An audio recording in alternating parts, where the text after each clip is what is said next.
किया। कैसे? आल्हा की राम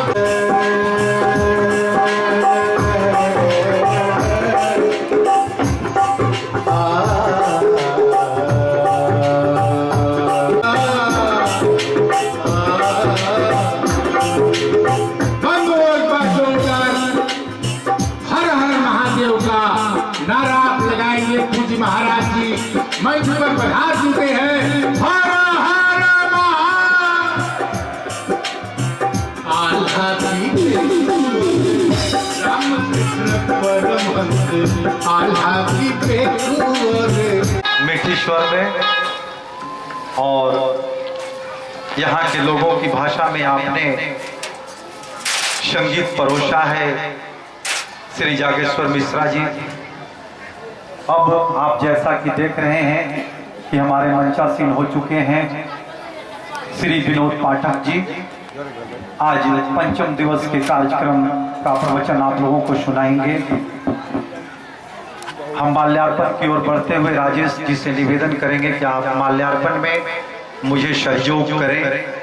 सबसे पहले भगवत भगवान पर एक माला रखवा देंगे राजेश बाबू। हाँ, दोनों काम कर देंगे मुखिया जी। मुखिया जी पहले भगवत भगवान पर माला रखेंगे। जोरदार ताली होनी चाहिए। बोलिए भगवत भगवान की। अब पुनः निवेदन मुखिया जी जितेंद्र बाबू से कि श्री विनोद पाठक जी महाराज को माल्यार्पण करें। जोरदार ताली। मुखिया जी माल्यार्पण करें। अब मैं निवेदन करूंगा श्री ब्रह्मदेव बाबू से, श्री यशवंत नायक बाबू से, श्री डीएन मंडल बाबू से और श्री रामानंद सिंह जी से। सभी जोरदार ताली होनी चाहिए हर एक माले पे। यही संस्कार है और यही संस्कृति है।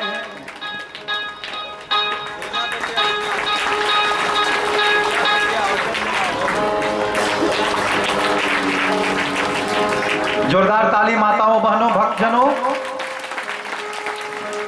देखिए समय तो बहुत कम पड़ जा रहा है। पाठक जी तो हमारे जब बोलने लगते हैं कि समय इस मंच पे हम क्या कहें, समय हम किसी विद्वान को दे नहीं पा रहे हैं, ऐसी परिस्थिति बन जा रही है। लेकिन फिर भी और लाल लगा दे तो कौन रंग का लाएगा। उसी प्रकार से मंच को अगर पाठक जी रंग दे और कोई उसको रंगते जाए तो पहला रंग ही यादगार होता है। जोरदार ताली। और इसी के साथ मैं निवेदन कर रहा हूं कि हमारे निवेदन को अगर मंजूर करेंगे तो निश्चित रूप से इस प्रसंग को सुनाएंगे। अन्यथा मंच व्यास को कोई भी चीज कहने का हक संचालन को कोई भी संवैधानिक और व्यवहारिक कहीं से भी प्रासंगिक नहीं है। इसी के साथ मंच हमारे पाठक जी के हवाले। सद्गुरुदेव भगवान चरण कमले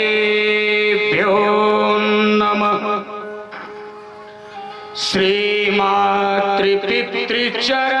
कमलेभ्यो नमः। श्रद्धा और प्रेम से बोलिए सियावर रामचंद्र की। और धीरे बोलिए श्री हनुमान जी महाराज की। अब की बार इससे भी धीरे बोलिए। प्रेम से बोलिए श्री गौरी शंकर भगवान की। वृंदावन बिहारी लाल की। अब की बार इतना धीरे कि धीरे धीरे बोल कोई सुन न ले। प्रेम से बोलिए सत्य सनातन धर्म की। वाह। अब लगा कि हमारा भागलपुर भी विश्व के नक्शे में है। जब पूरे दुनिया के लोग आज उल्टा समझ रहे हैं तो बहादुरपुर वाले सीधा थोड़े समझेंगे। आपने बहुत अच्छा सहयोग किया, धन्यवाद। आइए 2 मिनट आप सभी लोग शांतचित्त हो जाएं। बन सके तो अपना अपना हाथ अवश्य ही जोड़ लें और 2 मिनट तक मेरे साथ भगवान की प्रार्थना में सम्मिलित हो जाएं। तत्पश्चात भगवत कथा।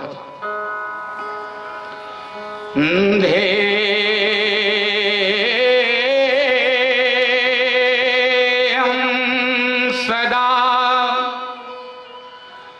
परिभव घनम भीष्ट दो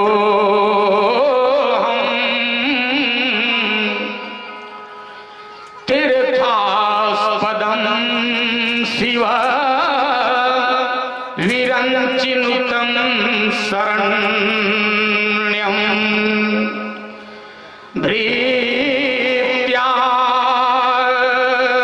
भृत्यारतिहं प्रणतपाल्लभवातिपोतं वन्दे महापुरुष ते चरणारविन्दं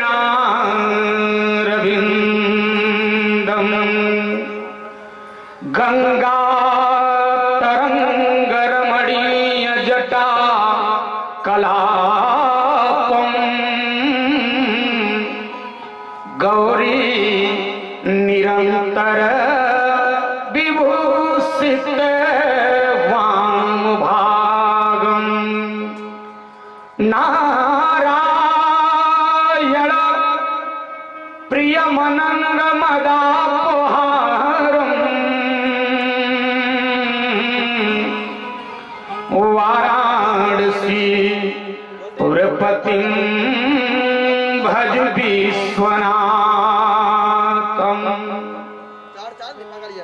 हे हनुमान दया के निधान सुजान कर विनती कर जोरी श्री रघुनाथ के पात्र प्रिय कृपा करी नाथ लखो मम ओरी राम कथा कछु भाखन चाहा होय सहाय कृपा निधि मोरी चूक बिसारी ही वास करो यह दास सदा शरणागत तोरी यह दास सदा शरणागत तोरी। भक्ति भक्त भगवंत गुरु चतुर नाम बपुए जिनके पद बंदन किए नासई विघ्न अनेक नासई विघ्न अनेक जयति जयति मां शारदे विनती सुनहु हमार वीणा को झनकारती श्रीमानस भवन पधार बंदम श्री तुलसी चरण जिनकी हूँ जग काज कली समुद्र बूढ़त लखयो प्रकटयो सप्त जहाज तन बल धन बल बाहुबल जब एक हूँ चले न काम तो एक बार मुख से कहो। सभी माताएं बहनें हाथ जोड़ करके बोलेंगे, भैया लोग दोनों हाथ ऊपर उठा के उच्च स्वर से जय घोष करेंगे। जय श्री सीताराम जय श्री राधे श्याम। परम परम अकारण कारण करुणा वरुणालय आनंद नंद घन सच्चिदानंद परात्पर परब्रह्म परमात्मा हमारे आराध्य प्रभु श्री राम कथा के अनन्य रसिया अनंत बलवंत स्वंत संत वेदांत विद विक्रम उदधि कर्मण प्रभंजन सुत मंगल मूर्ति संकट मोचन आंजनेय श्री हनुमान जी महाराज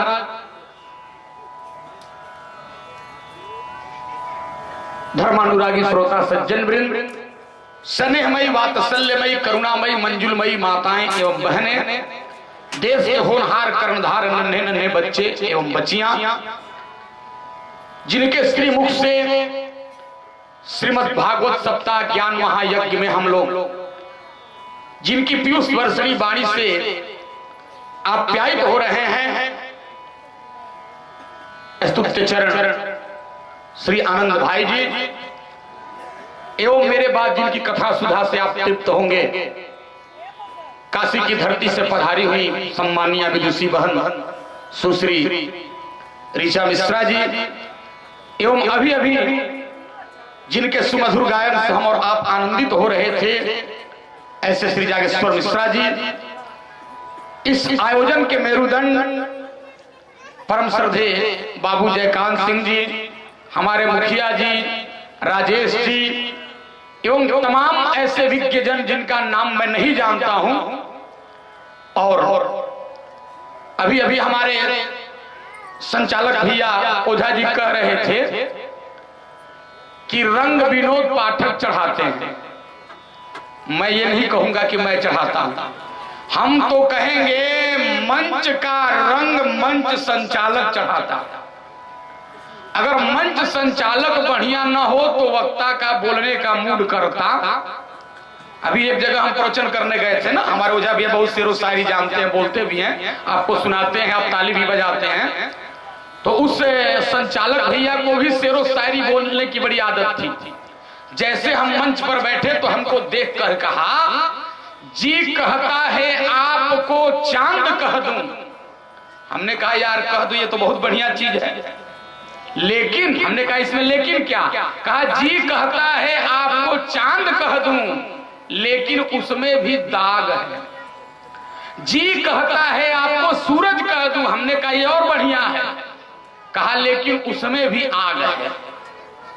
जी कहता है आपको बंदर कह दूं, हमने कहा ये भी कह के संतुष्ट हो लो, लेकिन हमने कहा क्या लेकिन? कहा जी कहता है आपको बंदर कह दूं, लेकिन उसमें भी दिमाग है। इसका मतलब वो हमको दिमाग लेस समझ रहा था, लेकिन हमारे कुशल संचालक भैया ओझा जी बहुत बढ़िया संचालन करके तमाम वक्ताओं का मूड बनाते हैं। ऐसे कुशल संचालक भैया ओझा जी, सबके श्री चरणों में बालक विनोद का हार्दिक अभिनंदन, वंदन, नमन। आइए श्री राम कथा गंगा में हम और आप अवगाहन करें। हमारे ओझा भैया कह रहे थे कि विलंब हो रहा है। देखिए, जो कुशल ड्राइवर होता है, अगर गाड़ी लेट चलती है किसी कारण बस, तो वो मेकअप कर लेता है समय को।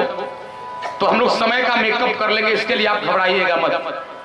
आइए सभी लोग प्रेम से कथा सुनने से पूर्व मन एवं वाणी की एकाग्रता के लिए एक दो बार बड़े भाव प्रेम से भगवान के मंगलमय नाम का कीर्तन करेंगे। एक निवेदन आपसे मैं करना चाहूंगा। बहुत लोग हम लोगों के पास आते हैं, मिलते हैं और कहते हैं महाराज हम सत्संग तो बहुत करते हैं, कथा तो बहुत सुनते हैं, कीर्तन तो बहुत करते हैं, माला तो बहुत जपते हैं, लेकिन कोई लाभ मिलता नहीं। देखो माताओं बहनों सज्जनों, लाभ मिलेगा कब? जब तक आपको किसी चीज का कायदा मालूम नहीं होगा तब तक फायदा होने वाली। आप लोग सुने होंगे ना, हमारे बनारस की घटना है। एक आदमी बनारस लंका चौराहे पर पंखा बेच रहा था मोर के पांख का, और चिल्ला रहा था 10 रुपया में 2 पंखा, साल भर की गारंटी।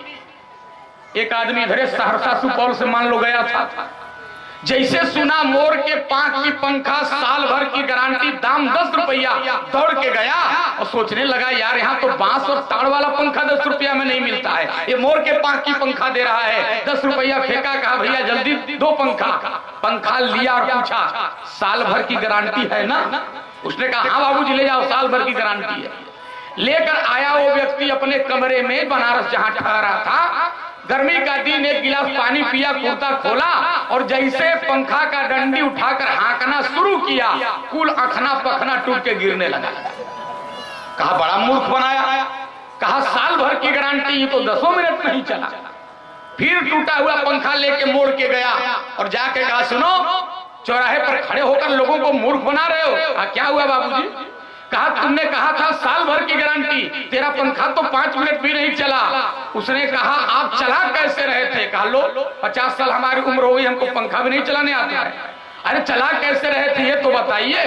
कहा घर गए, गर्मी का दिन, कुर्ता खोले, गिलास पानी पिए और पंखा का डंडी पकड़ के हाथ रहे थे, अखना पखना निकल गया।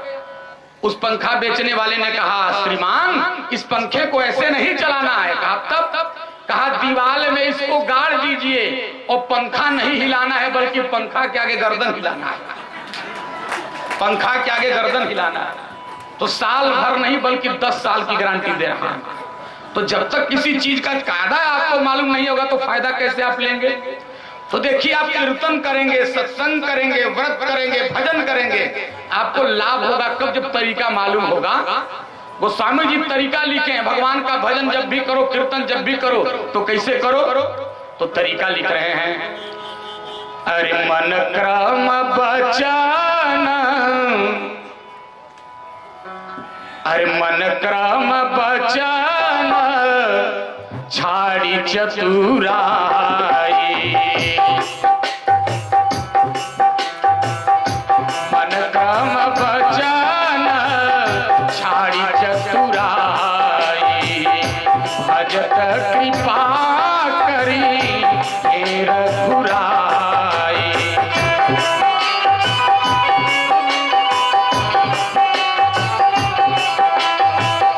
मन क्रम बचन छाड़ी चतुराई, भजत कृपा करी हे रघुराई। मन क्रम बचन छाड़ी चतुराई, भजत कृपा करी हे रघुराई। कैसे कीर्तन करना है? बोले मन कर्म वचन छाड़ी चतुराई, मन से, कर्म से, वचन से चतुराई छोड़ करके जब आदमी भगवान का भजन, सत्संग, कीर्तन, कथा करता है तब व्यक्ति को परमात्मा लाभ पहुंचाता है, कृपा करता है। लेकिन दिक्कत यह है कि हम लोग चतुराई छोड़ते नहीं है। हम तो एक जगह प्रवचन में गए थे, देखे बुढ़िया माता आगे बैठी थी, अब बुढ़िया माई आगे बैठ के ऐसे ऐसे कर रही थी। हम कहे माता जी ये क्या कर रही हो? कहा पंडित जी घरवा में ताला बंद करके आए हैं, कन्फर्म नहीं हो पा रहे हैं, चेक कर रहे हैं। अब बताओ, बैठी है कथा में और ताला चेक कर रही है। तो हम मन से, कर्म से और वचन से जब तक चतुराई नहीं छोड़ेंगे भगवान कृपा करने वाले नहीं हैं। इसलिए आइए सभी लोग प्रेम से ताली बजाते हुए चतुराई छोड़कर भगवान के मंगल में नाम का कीर्तन करेंगे। सब लोग प्रेम से बोलेंगे, आगे आगे हम बोले, पीछे साथ सभी लोग दोहराइएगा। अरे जीवन में सुखदाई ना, आपको केवल बोलना है श्री राम जय राम जय जय राम। केवल आप बीच की लाइन को सुनिएगा। अरे जीवन में सुखदाई ना, दोनों हाथ उठा के प्रेम से ताली बजा के श्री राम जय राम जय जय राम, श्री राम जय राम जय जय। जीवन में सुखदाई नाम, जीवन में सुखदाई नाम, श्री राम जय राम जय जय राम। गाइए श्री राम जय राम। और क्या?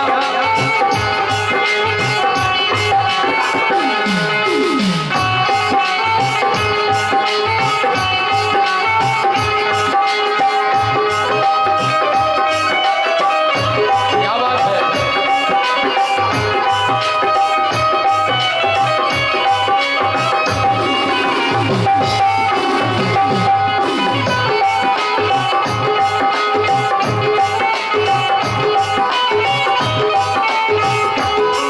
और जिस पे हम और आप भरोसा करते हैं कोई आपके साथ नहीं जाएगा। मात पिता और बंधु अर्धंगी कोई न जाए आपके संगी।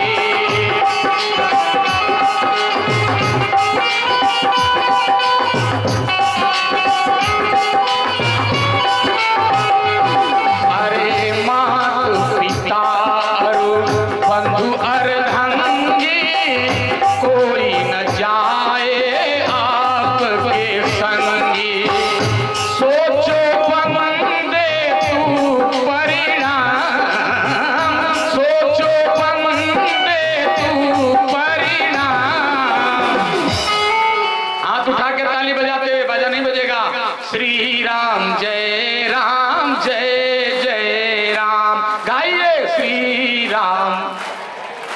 हाँ, श्री राम जय राम जय जय राम, श्री राम जय राम जय जय राम, श्री राम जय।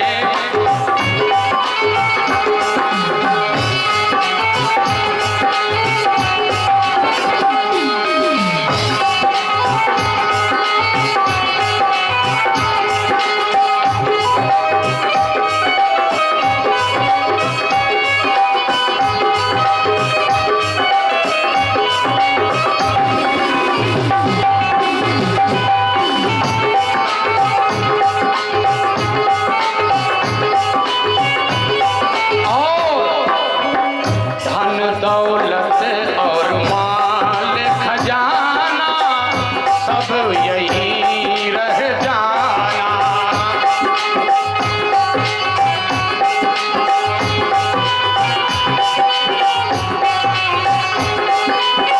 एक रुपया भी आपके साथ न जाएगा। धन दौलत और माल खजाना सब यही रह जाना, भजल रे मूरख सुबह शाम, भजल रे मूरख सुबह शाम। क्या? दोनों हाथ उठा के ताली बजा के श्री राम जय जय राम, श्री राम जय जय राम, श्री राम जय जय राम, श्री राम जय जय राम, श्री राम जय जय राम, श्री राम जय जय राम, श्री राम जय जय राम, श्री राम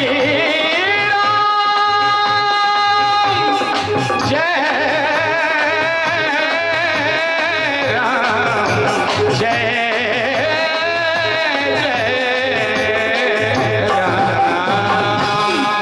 प्रेम से बोलिए राजा रामचंद्र की, बोलो वृंदावन बिहारी लाल की। धर्मानुरागी सज्जनों, माता एवं बहनों, अभी हमारे ओझा भैया कह रहे थे कि इनके पिताजी बहुत बढ़िया शिव विवाह सुनाया करते थे, और मेरे बारे में भी कहे कि आप भी सुनाते हैं। शिव विवाह की चर्चा मैं करूंगा, संचालक मंच का डीएम होता है, उसके आदेश को वक्ता लोग ठुकराते नहीं हैं। निवेदन मैं आपसे करूं, आप शिव विवाह सुनने चल रहे हैं और देवोत्थान भी हो चुका है, एकादशी भी बीत चुका है, और हमारे यहाँ नियम है कि कार्तिक एकादशी देवोत्थान के बाद विवाह शादी का कार्यक्रम शुरू भी हो जाता है। ठीक है, तो चलिए पहले आज शिव विवाह से ही शुरू करते हैं। रामचरितमानस में 4 विवाह की कथा है। पहला विवाह हुआ भगवान शंकर और माता पार्वती का, दूसरा नंबर विवाह हुआ नारद जी का और विश्वमोहिनी का, तीसरा विवाह हुआ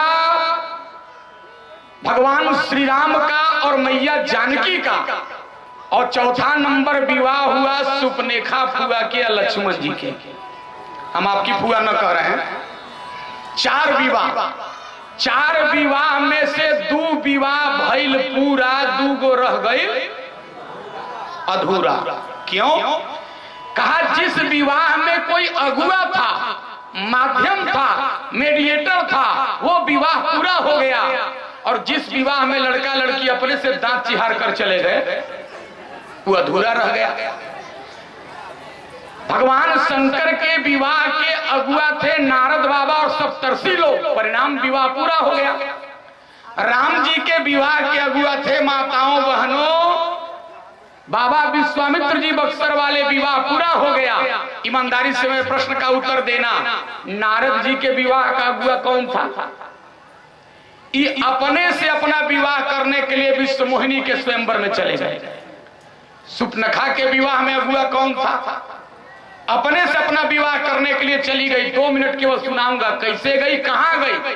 तो हमारे भारतवर्ष में एक जगह है जिसका नाम है नासिक, महाराष्ट्र में। नासिक मतलब होता है संस्कृत में नासिका माने नाक, जहां सुपनखा का नाक कटा था उसी जगह का नाम है नासिक। उसको मानस में पंचवटी कहते हैं। भगवान श्री राम पंचवटी में मैया सीता जी के साथ बैठे हैं, लक्ष्मण जी कुछ दूर पे कुटिया के बाहर पहरा दे रहे हैं, और रावण की बहन जिसका नाम है शूर्पणखा, कितने साल की बुढ़िया थी, आयु क्या थी? तो शास्त्र कहता है 60,000 वर्ष की बुढ़िया थी। लेकिन जब राम जी को देखी ना माताओं बहनों, यही अंतर है। देखो, राम जी को जब देखी तो राम जी को देखने के बाद मिथिला वालों में उपासना छलका, तो लंका वालों में वासना छलका। केवल अंतर इतना है, शूर्पणखा जब राम जी को देखी अपने आयु उम्र को भूल करके 60,000 वर्ष की बुढ़िया 16 वर्ष की गुड़िया बन गई और ब्यूटी पार्लर से एकदम निकल के गई।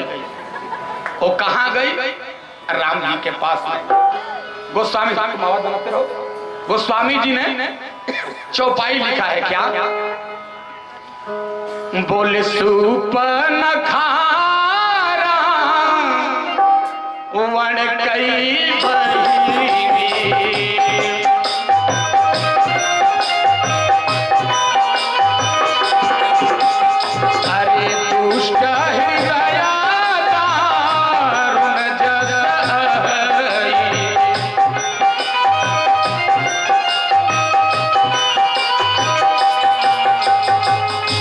पंचवटी सो गई एक बारा, देखी बिकल भई जुगल मारा।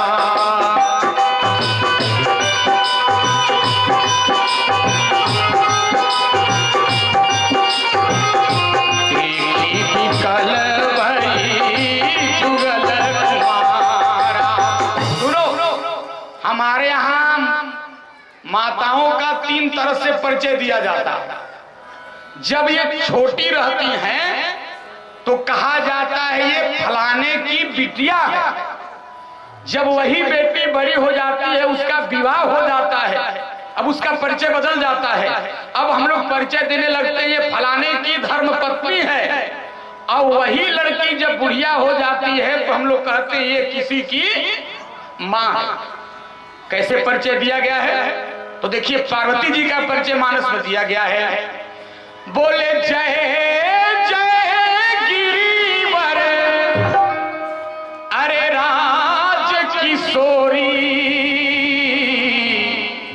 पार्वती जी जब छोटी हैं तो कौन है? कहा ये हिमाचल की बेटी हैं। बोले जय जय गिरिवर अरे राज किशोरी। और जब पार्वती जी का विवाह हो गया तो अब राजकिशोरी नहीं लिखा गया, लिखा गया जय महेश मुख चंद्र चकोरी। अब ये शंकर की पत्नी है, और जब बुढ़िया हो गई तो क्या लिखा? कहा जय गज बदन अरे खड़ानन माता। अब ये कार्तिक और गणेश की मां है, तो 3 परिचय आपका होता है। लेकिन शूर्पणखा का परिचय न किसी के बेटी के रूप में तुलसी बाबा ने दिया है, न किसी के मां के रूप में दिया है, सुनो, और न किसी के पत्नी के रूप में दिया है। डायरेक्ट लिखा है। कौन है? बोले शूर्पणखा रावण कई बहिनी। ये रावण की बहन है। और दुष्ट हृदय दारुण जस है, तो पंचवटी सो गई एक बारा, और देखी बिकल भई जुगल कुमारा। गई राम जी के पास, और देखो राम जी के पास जाके बड़े बड़े नाखून उसके थे ना, सूंप के जैसा बड़े बड़े नाखून घुमा के अंग्रेजी में कही hello mister Ram, I am most beautiful girl in the world in present time. इसी का ट्रांसलेशन गोस्वामी जी ने किया है। क्या कह रही है? कहा तो सम पुरुष नामो समनारी,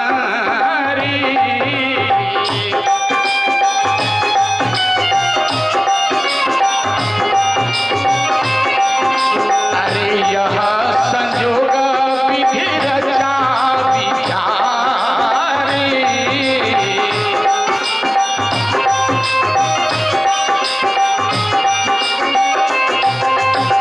गई और जाकर के मुस्कुरा के बोली बचन बहुत मुस्काई। और देखो माताओं बहनों, जैसे जाके मुस्कुरा के और अंगुली घुमा करके और राम जी से बोली, राम जी चौंक पड़े। अरे अरे, ये हमारे देश की बेटी नहीं हो सकती है। क्यों?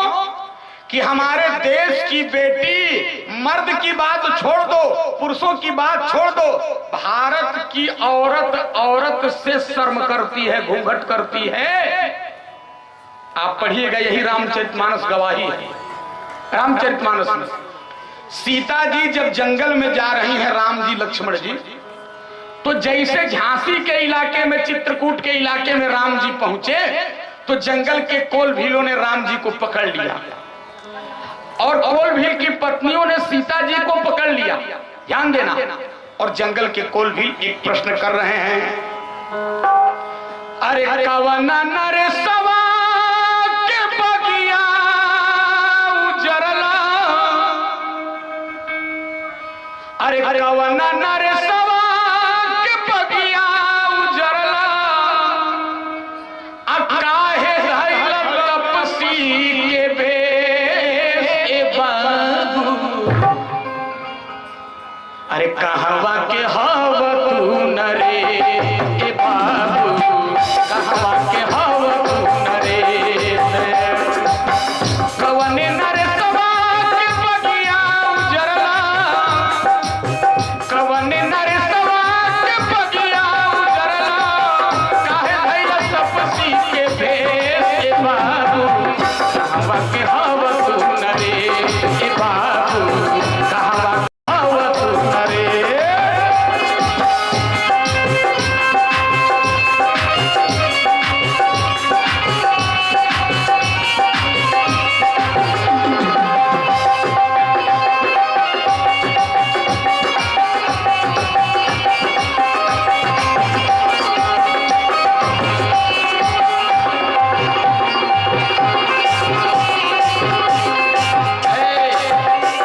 जंगल के कोलभील राम जी को पकड़ के उनका परिचय पूछ रहे हैं और कोलभील की पत्नियां पकड़ के सीता जी से प्रश्न कर रही हैं और दूर से एक बुढ़िया आ रही है और बुढ़िया ही मानो उन नारियों की मुखिया थी, वही पूछ रही है, ए बेटी, इन दोनों में से तुम्हारा पति कौन है?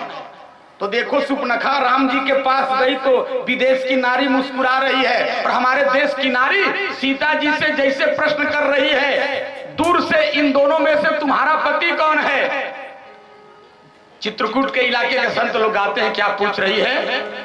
अरे भोरी भोरी, अरे भोरी भोरी मोर किशोरी, अरे जोगबर लागो रे लागो, तुम्हारो कौन लागो, अरे भोरी भोरी मोरी किशोरी, भोरी भोरी मोर किशोरी, जोगबर लागो रे लागो, तुम्हारो कौन लागो, तुम्हारो कौन लागो। इन दोनों में से तुम्हारा पति कौन है? बुढ़िया पूछ रही है माताओं और नजदीक आ रही है। देखो भारत की बेटी का चरित्र। सीता मैया बुढ़िया को जब देखी तो आंचल अपना खींच ली और घूंघट कर लिया और क्या कहा? बोले बहुरी बदना विधु, अरे आंचल ढाकी। आंचल कर रही है औरत औरत को देख के। सीता जी भी औरत है, बुढ़िया भी औरत है, लेकिन बोले बहुरी बदना विधु, अरे आंचल ढाकी, और पिया पियतन चितई भौं करबा की।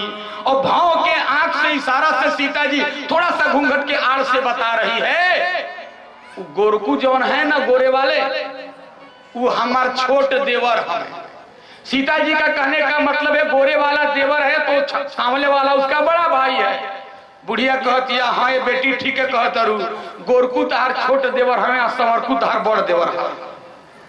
इतनी भोली थी वो। सीता जी इशारा कर रही हैं नहीं नहीं नहीं ऐसी बात नहीं, वो उनके बड़े भैया हैं, हमारे पति हैं। बहुरी बदन विदु आंचल ढाकी पियतन चितई भौं कर बाकी। तो यहाँ औरत औरत से पर्दा करती है लेकिन सुपनखा गई आहा। तो राम जी को देख के मुस्कुराई, तो राम जी के पास जाके कहे कि आपके जैसा कोई पुरुष नहीं है। राम जी कहे वाह ये तो वेदांत बोल रही है, मैं पुरुष थोड़े हूं, मैं तो पुरुषोत्तम हूं। अच्छा लेकिन अगला लाइन बोलने में फिसल गई, बोली मौसम नारी मेरी जैसी कोई नारी नहीं है, और यह संजोग विधि रचा बिचारी। तो राम जी ने कहा तेरे जैसी कोई नारी नहीं है, मेरे जैसा कोई पुरुष नहीं है। इसका मतलब कहा मैं विवाह के लिए दुल्हा सिलेक्शन कर रही हूं, आज तक खोज नहीं पाई। तो राम जी ने कहा कोई तुमको नहीं मिला तो यहां क्यों आई हो? कहा आपसे कुछ उम्मीद बन रहा है। कहा मतलब? कहा ताते अब लगी अरे रहे हूं कुंवारी, और मन माना कछु तुम ही निहारी। अभी तक मैं कुंवारी इसीलिए घूम रही हूं, मेरा मन किसी को देखकर विवाह करने को नहीं हुआ, केवल आप मेरे लायक कुछ दिखाई दे रहे हैं। राम जी कहे अरे यार ये तो उल्टा बोल रही है, ईमानदारी से बोलो, विवाह कुंवारी का होता है कि नारी का? जोर से बोलिए। कुंवारी का, लेकिन ये गई तो उल्टा बोली, पहले करे तो सम पुरुष न मौसम नारी, और अगले लाइन में करे ताते अब लगी रहे हूं कुंवारी। उल्टा चक्कर घुमा रही है, पहले अपने आप को नारी सिद्ध की, बाद में कुंवारी सिद्ध की। राम जी समझ गए ओ जरूर दाल में कुछ काला है, ये मामला फिजिशियन का नहीं है सर्जन का है। तो राम जी कहे तुम हमसे विवाह करने आई हो और हमको देखकर तुम्हारा मन कुछ करने को हो रहा है विवाह का? कहा हाँ। तो कहा एक काम करो ना, देखो गेट पे हमारा भाई जो बैठा है उसको जब तुम देख लोगी तो याद रखो तुम्हारा मन 100% मान जाएगा, उसी के पास चली जाओ। देखो यही भारत की बेटी में और विदेश की बेटी में अंतर है। पार्वती जी तपस्या कर रही हैं, सप्तर्षि लोग गए और जाकर कहे पार्वती पागल हो गई हो, अरे उस भांग पीने वाले से विवाह करने के लिए तपस्या कर रही हो हिमालय में बैठकर, इस सर्दी में इस गर्मी में, और सूखी पत्तियों को खाकर ठंडा पानी पी करके हवा पी के तपस्या उस पागल के लिए कर रही हो? पार्वती मैया ने कहा हाँ। तो कहा अगर तुम कहो तो सुंदर से सुंदर लड़के को खोज कर हम लोग लाएं और तुम्हारा विवाह करा दें। भारत की बेटी पार्वती ने कहा ना, मैं मर जाऊंगी लेकिन जब भी विवाह करूंगी तो शंकर जी से ही विवाह करूंगी, क्योंकि गुरु के वचन प्रतीत न जेहि सपने सुगम न सुख सिद्धि ते ही। मेरे गुरु नारद जी ने कहा शंकर ही तुम्हारे पति मिलेंगे, तो मैं अब बदलने वाली नहीं हूं, अचल निष्ठा है। और ये जब गई तो राम जी को देखी तो इसको रिजिड होना चाहिए था कि आपसे विवाह करेंगे, लेकिन जैसे राम जी ने ऑप्शन दिया गेट पर चली जाओ, वहां से उठी और निष्ठा तो है नहीं, चल दौड़ के चली गई लक्ष्मण जी के पास। लक्ष्मण जी बैठ के माला जप रहे थे, श्री राम श्री राम श्री राम। वहां भी जाके और लक्ष्मण जी के कान में कही हेलो मिस्टर लक्ष्मण प्रताप सिंह। जैसे लक्ष्मण जी के पास गई और कही लक्ष्मण प्रताप सिंह, लक्ष्मण जी ने कहा यहां क्यों आई हो? कहा आपके बड़े भैया राम जी ने हमको भेजा। कहा क्या करने के लिए? कहा विवाह करने के लिए। जैसे कहा मैं आपसे विवाह करने के लिए आई हूं, भैया भेजे हैं, तो लक्ष्मण जी अपने मन में सोचे कि हमारे भैया हमारे पास तभी किसी को भेजते हैं जब मामला एकदम संगीन हो जाता है। अच्छा भैया भेजे हैं, कहा विवाह करने आई हो हमसे? कहा हाँ। तो देखो लोग कहते हैं लक्ष्मण जी खराब बोलते हैं, आज लक्ष्मण जी कितना बढ़िया बोले। लक्ष्मण जी क्या बोले? लक्ष्मण जी कह रहे हैं सुनो सुपनखा, सुनु सुंदरी माया तीना करता।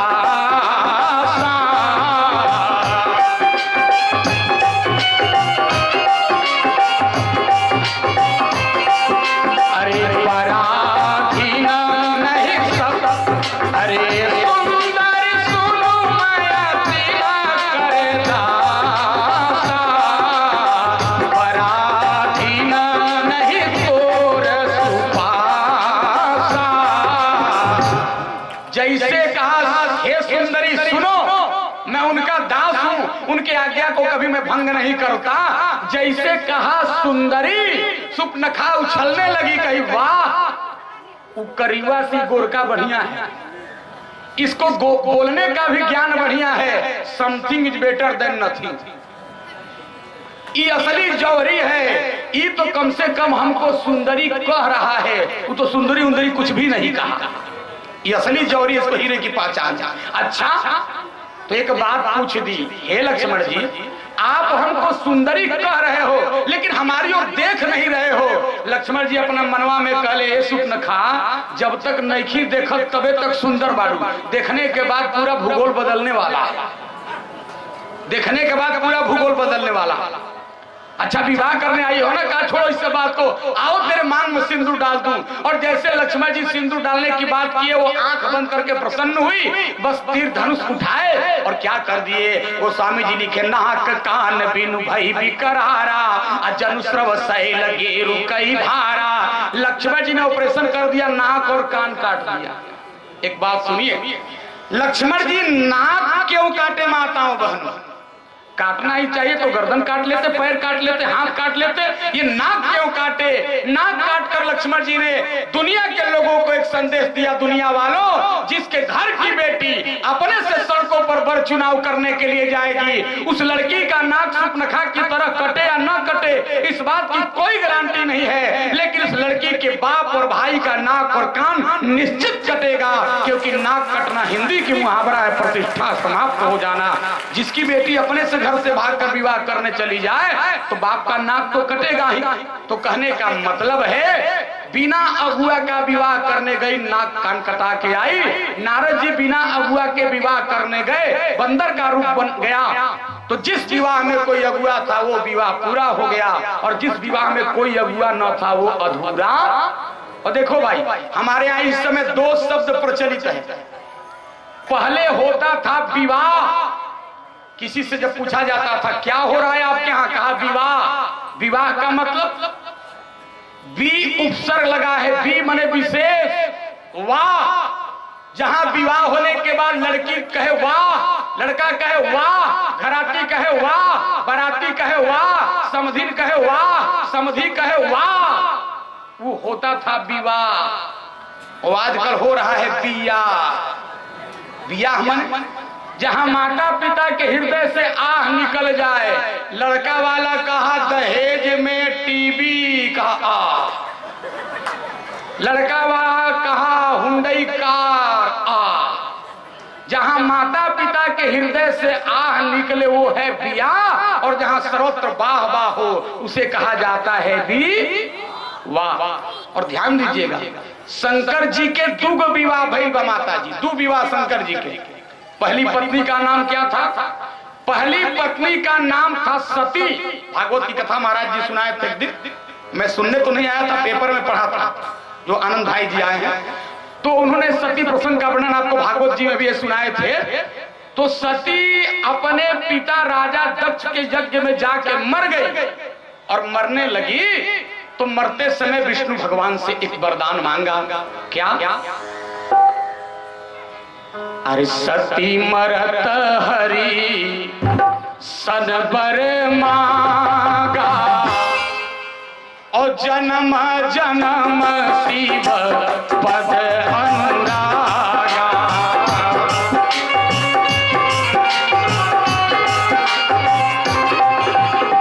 सती मरत हरि सन बर मांगा, सती मरत सन बर मांगा, जन्म जन्म शिव पद अनुरागा।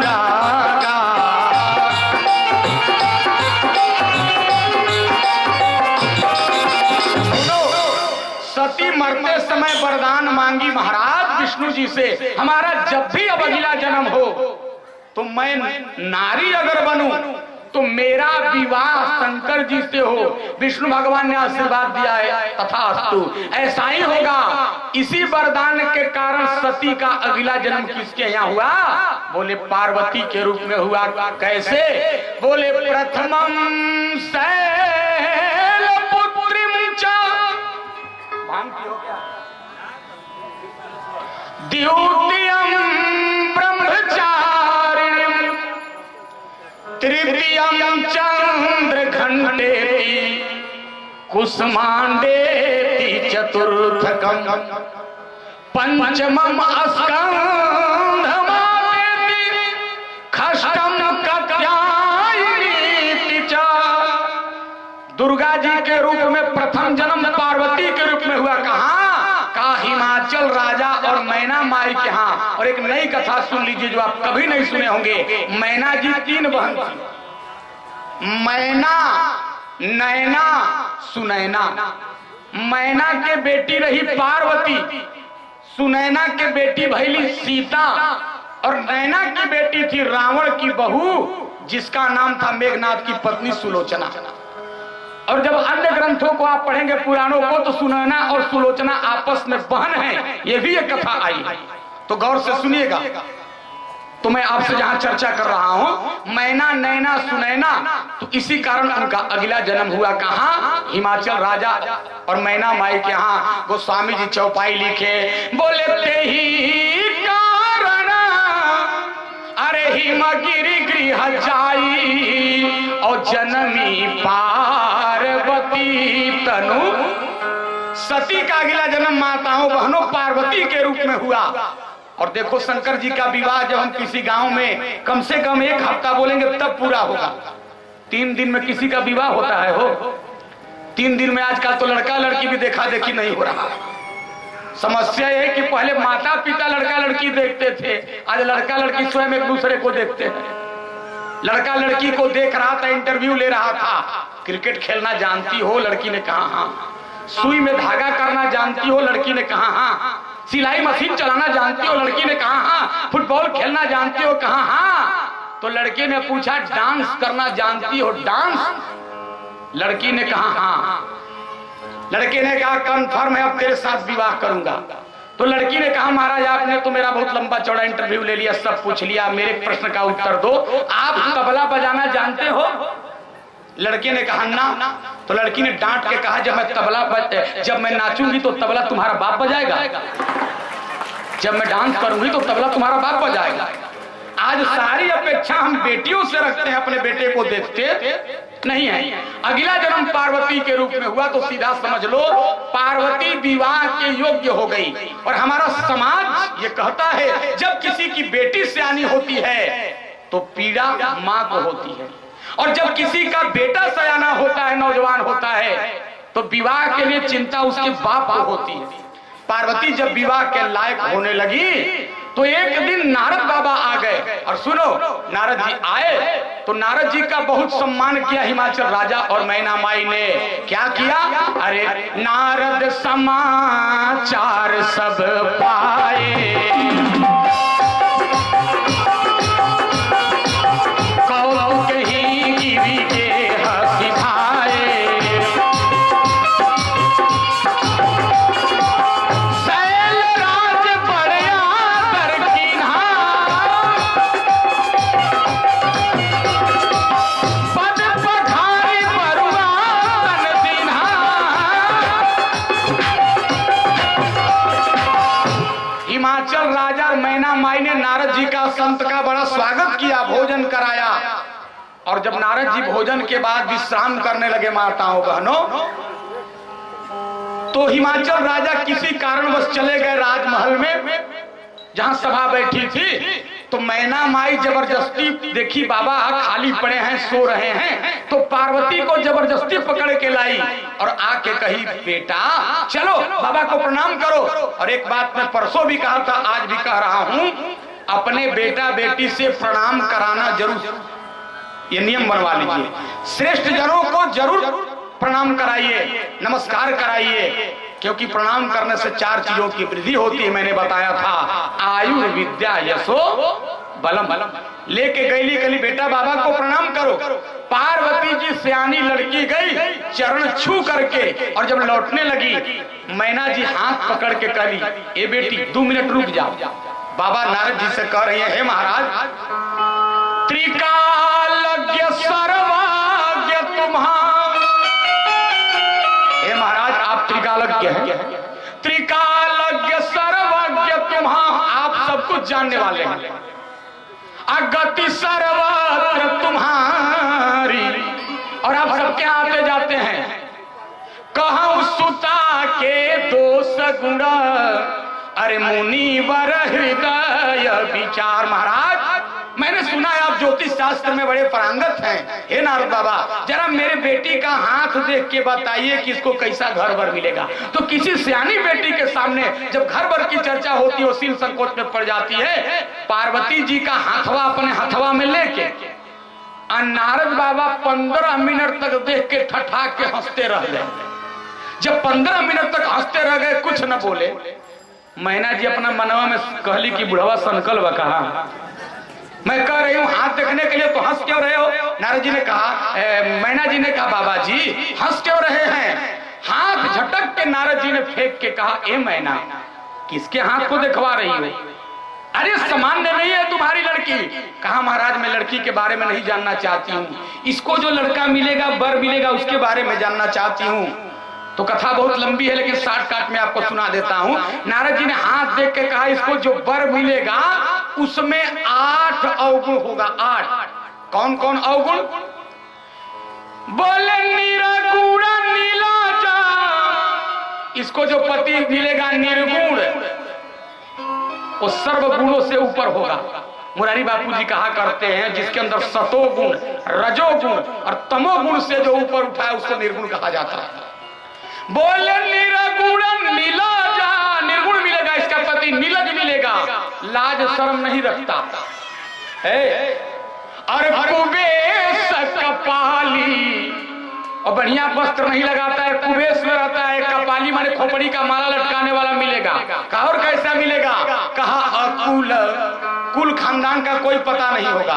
आगे घर नहीं है जिसके पास। और सबसे बढ़िया बात, 7वां नंबर पहचान है, कभी कुर्ता धोती नहीं पहनता, हमेशा फ्री स्टाइल में चलता है, नंगे रहता है, दिगंबर प्याली, नंगे रहता है और सांप लगाता है। इसको जो पति मिलेगा।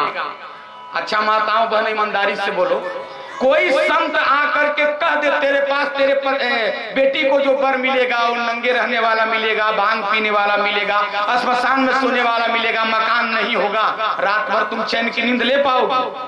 नहीं ना। नारद जी तो बता के चले गए, लेकिन मैना जी का ब्लड प्रेशर बढ़ गया।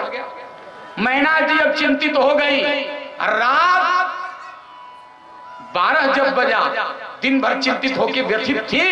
रात के 12 बजे जैसे शयन कक्ष में गई रनिवास में, तो हिमाचल राजा आए। तो हिमाचल राजा से एक बात कह रही हैं। हमारे भोजपुरी में हमारे पिताजी एक पद रचना किए हैं, कहतरी सो सुखानी दानाही,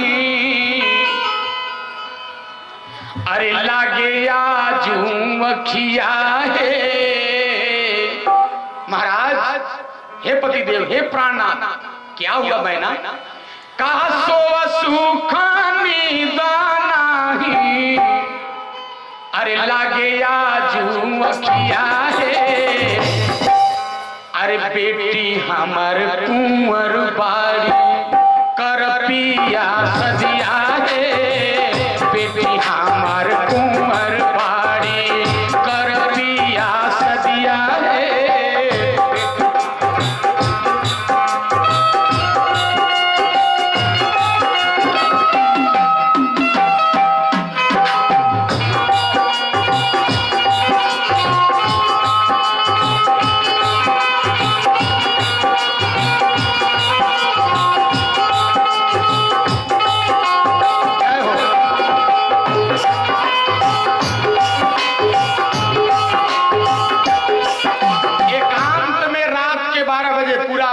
लोकगीत सुनाऊंगा। एकांत में कह रही हैं बोले पति ही एकांत अरे पाई कह मैना, बोली नाथ न मैं समझे मुनि बैना। देखो माताओं बहनों, इस पंक्ति को जब मैं पढ़ता हूं, रोज हम लोग मानस का पाठ करते हैं ना, तो पंक्ति जब मैं पढ़ता हूं तो ऐसा लगता है कि हम कहां थे और आज कहां जा रहे हैं।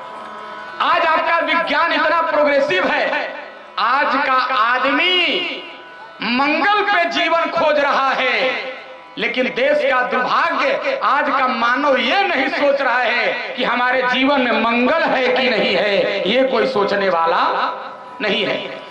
आज का व्यक्ति उपग्रह छोड़ सकता है, लेकिन पूर्वाग्रह छोड़ने के लिए तैयार नहीं है।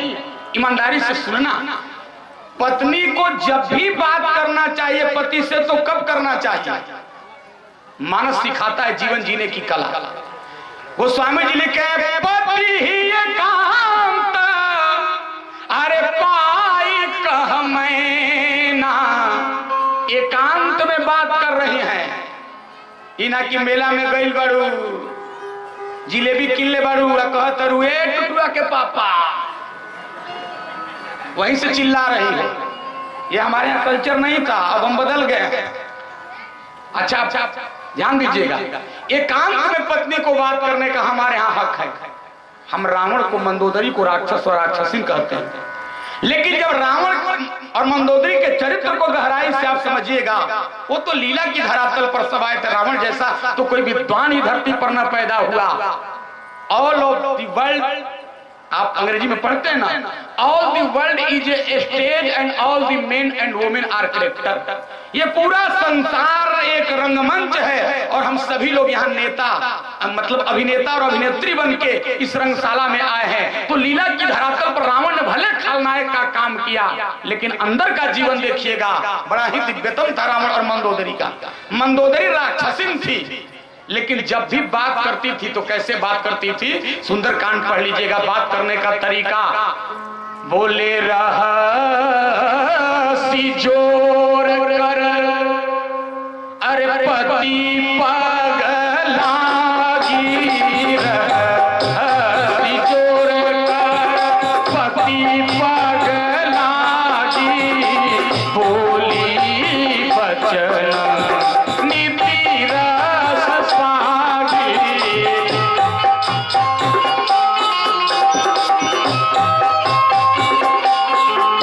अरे रहसी जोर कर पति पगलागी, बोली बचन नीति रस पागी।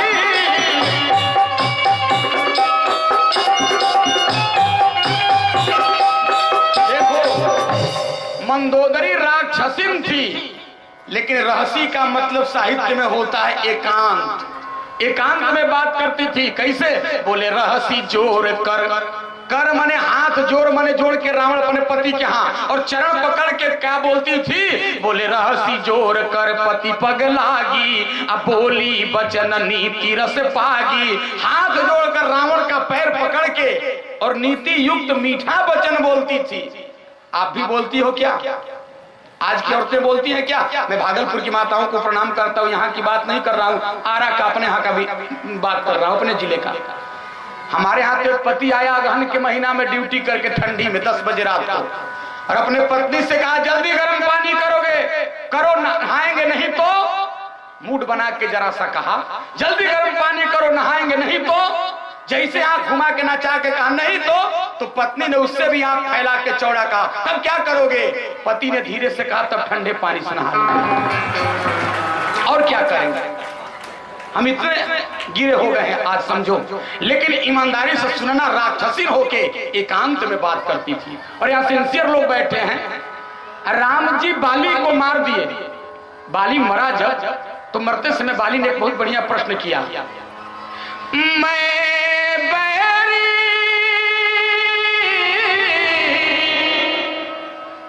सुग्रीव पियारा कारण कवन नाथ मोहि मारा।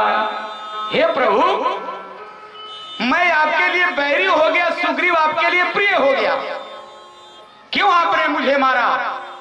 राम जी ने बात किया आज की संस्कृति का। राम जी ने कहा जो अपने भवा पे कुदृष्टि रखता हो, जो अपने बहन पे कुदृष्टि रखता हो, जो अपने बेटे की पत्नी बहू पे कुदृष्टि रखता हो, उसके मर्डर करने पर भारतीय संस्कृति में कोई दोष लगता? भले संविधान दोष कर दे वो अलग बात है, वो वध का हकदार है। बाली भी पढ़ा लिखा था, तर्क किया महाराज ये मनुष्यों के लिए लागू है। मनुष्य के यहाँ बहू होती है, भवा होती है, भांजी होती है, भगनी होती है, बेटी होती है। हम तो मृग योनि में जन्म लिए हैं, बंदर योनि में जन्म लिए हैं। अच्छा कुत्ता अपने बेटी को पहचानेगा? बोलो वो क्या पहचानेगा? बैल अपनी माँ को पहचानेगा? नहीं पहचानेगा, क्योंकि वो पशु है। तो मैं तो प्रभु मृग योनि में जन्म लिया हूं, बंदर योनि में जन्म लिया हूं, हमारे यहाँ ये लागू नहीं है, फिर मुझे क्यों मारे? बहुत प्रकार से तर्क किया राम जी ने, लेकिन वहां बाली जो है हरा दिया। अंत में राम जी जो एक बात कहे उसी से बाली मौन हो गया और उसका प्राण निकला। कहा जानते हो तुमको क्यों मारे बाली? कहा क्यों? कहा तुमको मैंने केवल एक कारण से मारा। कहा क्यों प्रभु? कहा तुम्हारी पत्नी रात में एकांत में तुमको समझा रही थी। सुनो, जो सुग्रीव से मित्रता किया है ना, वो साधारण नहीं है, वो त्रिलोक का ठाकुर है, वो लीला करने धरती पे आया है। नारी सिखावन अरे कर सीन काना और मूढ़ तो ही अतिशय अभी। तेरी पत्नी समझा रही थी वो लीला करने आया साक्षात ब्रह्म है, तूने अपने पत्नी का बात माना। बाली सोचने लगा अरे यार ये तो हम एकांत में बात किए थे जहां परिंदे भी पर नहीं मार सकते थे, राम जी कैसे सुन लिए? तो कहने का मतलब पत्नी को जब भी बात करना हो तो एकांत में बात करे। एकांत में आज मैना माई कह लिए जी, दिन में नारद बाबा आई रहन, अब पार्वती के हाथ देख के कहला में इसको जो वर मिलेगा वो श्मशान घाट में रहने वाला मिलेगा, नंगे रहने वाला मिलेगा, खोपड़ी लटकाने वाला मिलेगा, सांप लगाने वाला मिलेगा। ऐसे में दुल्हा से अपना बेटी के विवाह करम। तो देखो बेटियों के प्रति संवेदना कितनी थी हमारे भारतवर्ष में। तब कहले कि कैसना घरे विवाह करम। तो बहनों आपके लिए बोल रहा हूं, ध्यान से सुनना। कहतरी सुनी, बेटी के विवाह कर जाए तो 3 चीज देखम। का कहले कि पहले देखी हा घर, तब पहले बेटी का विवाह करने जाओ तो दूल्हे का घर देखना। अरे पहले देखी हा घर, तब अरे देखिया अन्न धनवा है, बाहर भीतर घूमी देखी हा सुंदर मकानवा है, बाहर भीतर घूमी देखी हा सुंदर मकानवा है। सो सुख नीदा नहीं, सो सुख नीदा नहीं, लगे यार मखिया है, अभी भी हमार कुंवर बाड़ी कर बिया सदिया है, बेटी हमार कुंवर बाड़ी।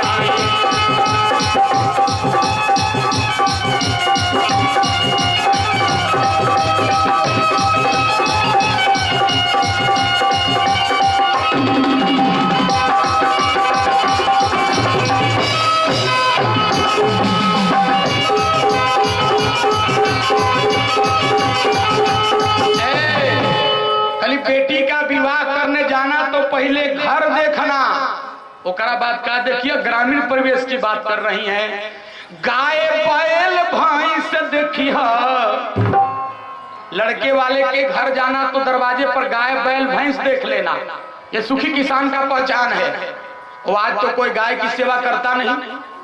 आज हम कुत्तों को सड़क पे प्रातः काल घुमाने में उनके पट्टे को लेकर के हाथ में बड़ा अपने आप को गौरवान्वित महसूस करते हैं, लेकिन हमारा शास्त्र कहता है माताओं बहनों, कुत्ता आपको अगर सूंघ दे तो 21 दिन गर्म पानी पी करके पश्चाताप करना चाहिए।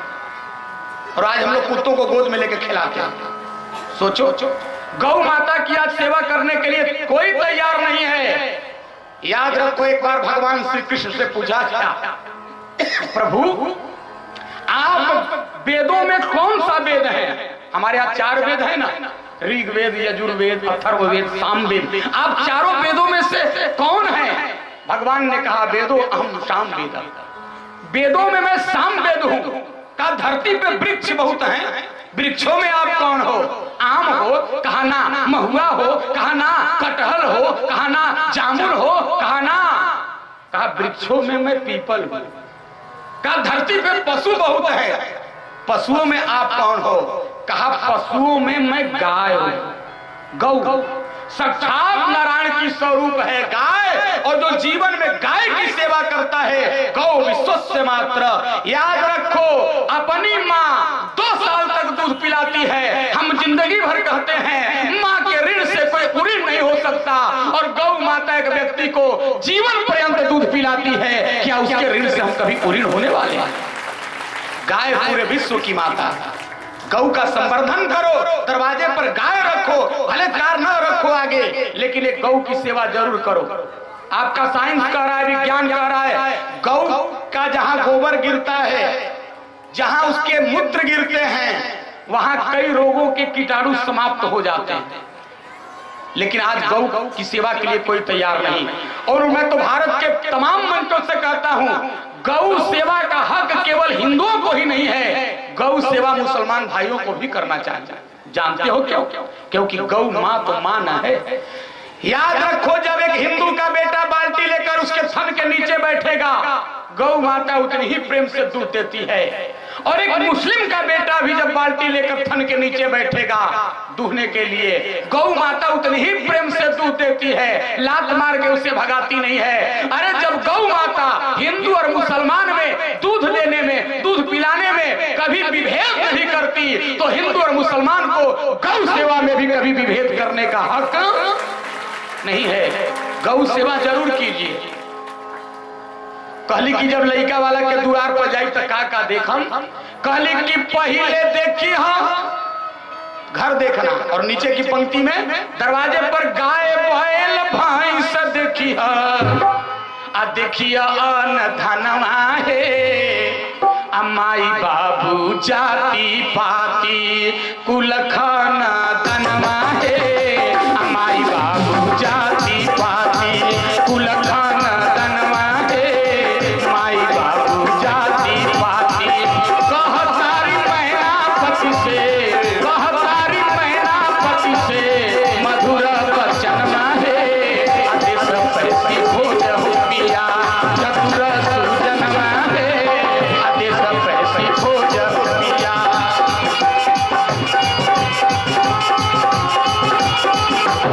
देखो, इतना बता के कहा बेटी का विवाह करने जाइए, तो आप लोग भी गौर कीजिएगा, जिनकी बेटियां सियानी हैं, विवाह योग्य हैं, 3 चीज देखकर विवाह करोगे, आपकी बेटी कभी गलत घर में न जाएगी। क्या क्या देखना चाहिए? कह रही है मैना जी, बेटी के विवाह करे जाए तो 3 चीज देख ले। कहा कली जो घर पर कुल अरे हो ही अनुपा, तो करिय विवाह सुता अनु। बेटी का विवाह करने जाइए तो 3 चीज बेटी के अनुरूप देखिए। ये नहीं कि बहुत बेटी गरीब घर की हो, आप गरीब घर के हैं, और बेटी को भले बहुत नाज से आप पाले हैं, लेकिन अपने से ऊंचे घर में, बहुत ऊंचे घर में कभी नहीं विवाह करना चाहिए। सर से बढ़ के हो इतना मांगा नहीं जाता, प्यास लगती है तो दरिया नहीं मांगा जाता। चांद सी जैसी किसी की बेटी हो मुकीस की, लेकिन ऊंचे घर वालों से कभी रिश्ता मांगा नहीं जाता। ऊंचे घर वालों से कभी रिश्ता नहीं मांगा जाता। समान घर में विवाह करना चाहिए। ईमानदारी से सोचिए, पुष्पवाटिका प्रसंग को पढ़िएगा। पार्वती जी की पूजा कर रही हैं सीता मैया। पार्वती जी प्रसन्न होकर कहीं बेटी सीता क्या चाहिए तुमको? तो सीता जी क्या मांग रही है? तो स्वामी जी लिखे हैं, पूजा किन्ह अधिक अनुरागा, अरे निज अनुरूप सुभगवर मागा। पूजा किन्ह अधिक अनुरागा, पूजा निज अनुरूप सुभगवर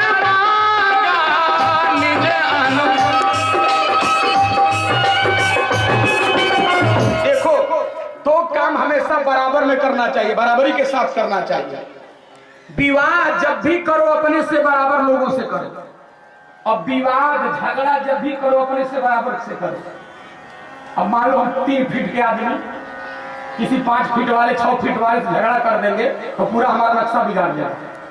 विवाह और विवाद समान लोगों में करना चाहिए, जो एकदम समान अपने व्यवस्था के लायक हो। सीता मैया कह रही है, माँ तुम अगर मुझे कुछ देना चाहती हो ना तो मेरे बराबरी का वरदान दे दो। कहा मतलब? कहा देखो माँ, मेरा 2 अक्षर का नाम है सीता, हमको जो पति मिले वो भी 2 अक्षर का उसका नाम हो। तो सीता मैया का नाम 2 अक्षर का सीता, वरदान दे दिया पार्वती मैया ने, जा 2 ही अक्षर का पति मिलेगा। इधर सीता उधर 2 अक्षर के, अरे भैया आप लोग भी बोला कि ये 2 अक्षर के राम। सीता मैया ने कहा, माँ हमारे गांव में 3 अक्षर की नदी बहती है कमला, हमारे ससुराल में 3 अक्षर की नदी मिले। कहा जा दे दिया, 3 अक्षर की नदी बहती है अयोध्या जी में सर, और कुछ चाहिए? कहा माँ हमारे गांव का नाम है 5 अक्षर का ज न क पुर, हमारे ससुराल का नाम भी चाहिए 5 अक्षर का, उधर मिला अवधपु निज अनुरूप। और कुछ चाहिए बेटी? कहा माँ देखो ना हम 4 बहन है ना, सीता सुकृति मांडवी उर्मिला, हमको जो पति मिले उनके भी 4 भाई हो। कहा दिया, उधर मिले राम लक्ष्मण भरत, और कुछ चाहिए बेटी? कहा हाँ हाँ, और हम भारत वाले मांगने में कभी पीछे नहीं भागते हैं, जितना मिलता उतना बढ़िया। और कुछ चाहिए? कहा माँ हमारी माँ का नाम 3 अक्षर का है सुनय, हमारी जो सास मिले उनका भी 3 अक्षर का नाम हो, उधर 3 ही अक्षर की मिली कोशिला के कई निज अनुरूप सुभग वर मांगा। और कुछ चाहिए? कहा मैया अंतिम वरदान दे दो ना, हमारे पिताजी 2 भाई हैं और दोनों का 4 अक्षर का नाम है सिर ध्वज और कुशध्वज, हमारे जो ससुर जी मिले उनका भी 4 अक्षर का नाम हो। तो 4 अक्षर के ससुर मिले दशरथ निज अनुरूप सुभग वर मांगा। हमारे यहाँ की माताएं सोहर में इसको गाती है। अच्छा भागलपुर की माताएं सोहर गाती है कि नहीं? अब तो बहुत कल्चरल व्यवस्थाएं बदल गई है, सांस्कृतिक व्यवस्थाएं।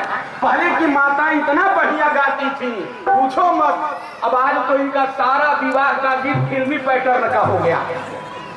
80 साल की मेरी बुढ़िया दादी गाती थी, और सुनना एक लाइन सुनने लायक है।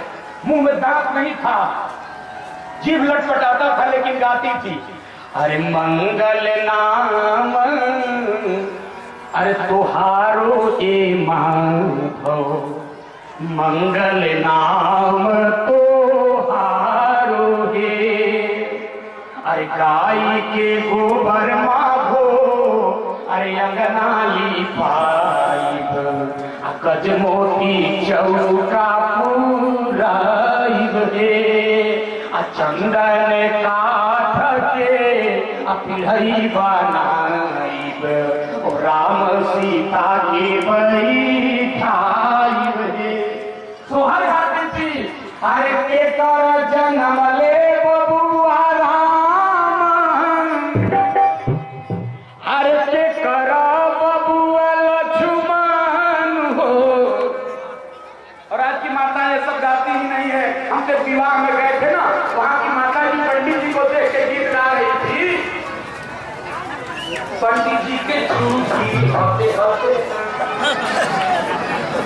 हवा में हिलो तारे गलते गलते, आधे ब्राह्मणों में चोटी रखना साफ करते। बताओ, और हर हिंदू का कर्तव्य है चोटी जरूर रखे। याद रखना, इस चोटी के लिए हम भारतवासी कुर्बान किए हैं अपने धर्म को बचाने के लिए। जिस समय औरंगजेब ने गुरु गोविंद सिंह के 2 नौनिहाल बच्चों के ऊपर गर्दन पे तलवार रख के कहा, सुन ये चोटी कटवा दे हिंदू का बेटा, सुन नानक का बेटा एक काम कर, ये जनेऊ कटवा दे, ये तिलक मिटा दे, वरना दीवार में चुनवा दूंगा, कत्ल करा दूंगा।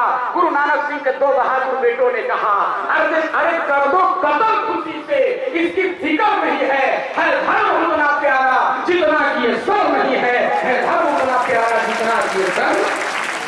चोटी जरूर रखो, ये केवल इनकी जिम्मेवारी नहीं है कि चोटी रखो, डबल रखती हमको सिंगल रखना पड़ता।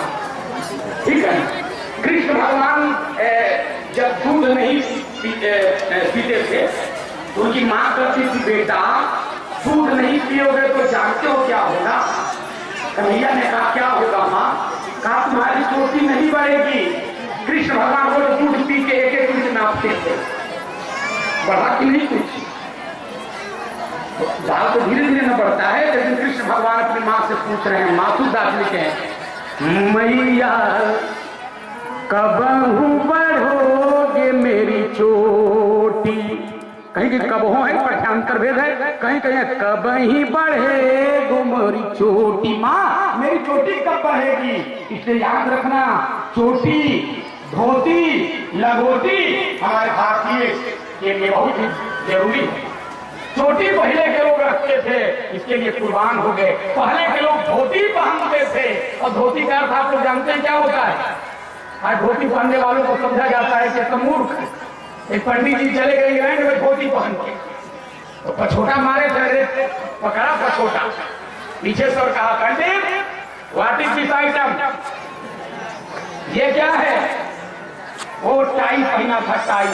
पंडित जी ने टाई पकड़ के कहा, बेटा व्हाट इज दिस आइटम? अंग्रेज ने कहा, this is neck tie, this is neck tie. तो पंडित जी ने कहा, बेटा this is my bag tie. ये तुम्हारा नेक टाई है तो ये मेरा बैग टाई है। धोती का होता था जिसको 3 बार गंगा जी में धो करके, या जो भी जल उपलब्ध उसमें धो करके और त्रिकाल संध्या किया जाता था, उसको धोती कहा जाता था। और पहले की बहनें 5 वर्ष की बेटियां क्या पहनती थी मालूम? सीता जी 6 वर्ष की थी, वाल्मीकि रामायण पढ़ना, और सीता जी क्या पहनती थी? बचपन में क्या पहनती थी? बोले सोहाना वाला ताना, अरे सुंदर सारी, और जगत जननी अतुलित छविहारी। सीता जी साड़ी पहनती थी माताओं बहनों, और साड़ी का मतलब जानती हो क्या होता है? हमारे बिहार में तो नहीं कहा जाता है, पता नहीं आपके यहाँ क्या कहा जाता है, लेकिन हमारे उत्तर प्रदेश में दूध के ऊपर जो जम जाता है उसको क्या कहते हैं? छाली। अच्छा, लेकिन उत्तर प्रदेश में छाली नहीं कहा जाता है, अवधी भाषा में उसको साड़ी कहा जाता है। याद रखना, जो दूध की मर्यादा को बचा ले वो साड़ी है, वो छाली है, और जो लड़की औरत की मर्यादा को बचा ले वो साड़ी है। प्रेमियों, वो साड़ी है। पहले की बहनें बेटियां साड़ी पहनती थी, आज हम कहाँ जा रहे हैं? धोती पहनते थे पहले का लोग। तो सोचना अपने आप के बारे में, तो देखो कितना बढ़िया गीत गाती थी वो, आज हम सब फिल्मी पैटर्न का गाने लगे। अभी कानपुर के बगल में आप जाएंगे ना, एक स्टेशन पड़ता है झिझक, वहां हम प्रवचन करने गए तो देखे एक बहन सवेरे सवेरे बर्तन मांज रही थी, और बर्तन मांजने वाला विम पाउडर लेकर के और वो सब चीज और रगड़ रगड़ के गा रही थी। एक्सीडेंट हो गया, पुराना कोई फिल्मी गीत है, गा रही थी एक्सीडेंट हो गया रब्बा रब्बा। तो मैं सीढ़ी से उतर रहा था, सो करके उठा था, जैसे मैंने सुना एक्सीडेंट हो गया, धीरे धीरे गा रही थी। हमने कहा, बहन जी कहीं एक्सीडेंट वगैरह हुआ है क्या? उसने कहा हे पंडित जी। हमने कहा हे का मतलब ये कौन पढ़ाई है? कहा हम तो गीत गा रहे हैं, गीत। हमने कहा 20 साल की हो गई, 22 साल की हो गई, इसको ये भी नहीं मालूम है कि बेटियों को कौन सा गीत गाना गाना चाहिए। हमने कहा इसकी माँ से कहेंगे तुम्हारी बेटी क्या गाती है। हमने पूछा बेबी तुम्हारी माँ कहाँ है? कहा पंडित जी छत पर है। मैं उलाहना देने के लिए छत पर गया, उसकी माँ कपड़ा पसार रही थी रस्सी पे और गा रही थी, मेरा दिल कोई परदेसी ले गया। हमने कहा जैसन सकरी वैसन बिया, जैसन माई वैसन दिया। हमारे यहाँ का कहावत। कितना हम बदल रहे हैं, सोचना। केवल हंसाना मेरा मकसद नहीं है, ये सारे हास्य में तथ्य है, आपको सोचना होगा एक बार। तो मैं आपसे निवेदन कर रहा था, कहली की सुनी, बेटी के विवाह करे जाए तो का देखम, पहले घर तब बर और तब कुल, और यही सीता मैया ने भी मांगा था, पूजा किन्न अधिक अनुरागा, निज अनुरूप सुभग बर मांगा। बराबर वालों के यहाँ विवाह करो। अब हुआ क्या? तब तक हिमाचल राजा ने एक बात पूछ दिया, और एक बात आप लोग भी जान लीजिए, हम लोग भी अभी यही 3 चीज ही देखकर विवाह करते हैं, यही 3 ही चीज देखकर विवाह करते हैं ना। ये साहित्यिक है, घर बर और कुल। और आज के लोग देखते हैं अंग्रेजी का 5 अक्षर, A B सी, डी और ई।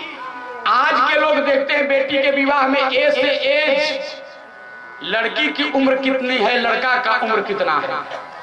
ए से एज, बी से ब्यूटी, लड़की कितनी सुंदर है, ई ना कि लड़की खूब सुंदर, लड़का के आंख के बल में फीज ताकि के भागलपुर तो ताक रहा है Mahesh look London see Paris. कहा ना, ए से एज, बी से ब्यूटी, सी से कैरेक्टर, लड़का लड़की का चरित्र कैसा है, डी से डिमांड, लड़के के यहाँ तिलक दहेज की कितनी मांग है, ई से एजुकेशन, लड़की कितनी पढ़ी लिखी है, लड़का कितना पढ़ा लिखा है, ई न की लड़की बीए पास, लड़का मैट्रिक में 4 बार क्रॉस। राम भरत का प्रेम हुआ है ना, 4 साल बेचारे वो क्लास को छोड़ रहे हैं ना, क्लास उनको छोड़ रहा है। ऐसे लड़के से विवाह मत करना। हिमाचल राजा ने पूछा, मैना अगर ये तीनों चीज योग्य न मिले तो क्या करेंगे। वाह रे भारतवासी, हम बेटियों के प्रति कितने संवेदनशील होते थे और आज हम कितना बदल गए। आंसू आता है आंखों में पढ़ने के बाद। कह रही है, सुनी, अगर ये तीनों चीज घर बर कुल पार्वती के लायक ना मिली तो कन्या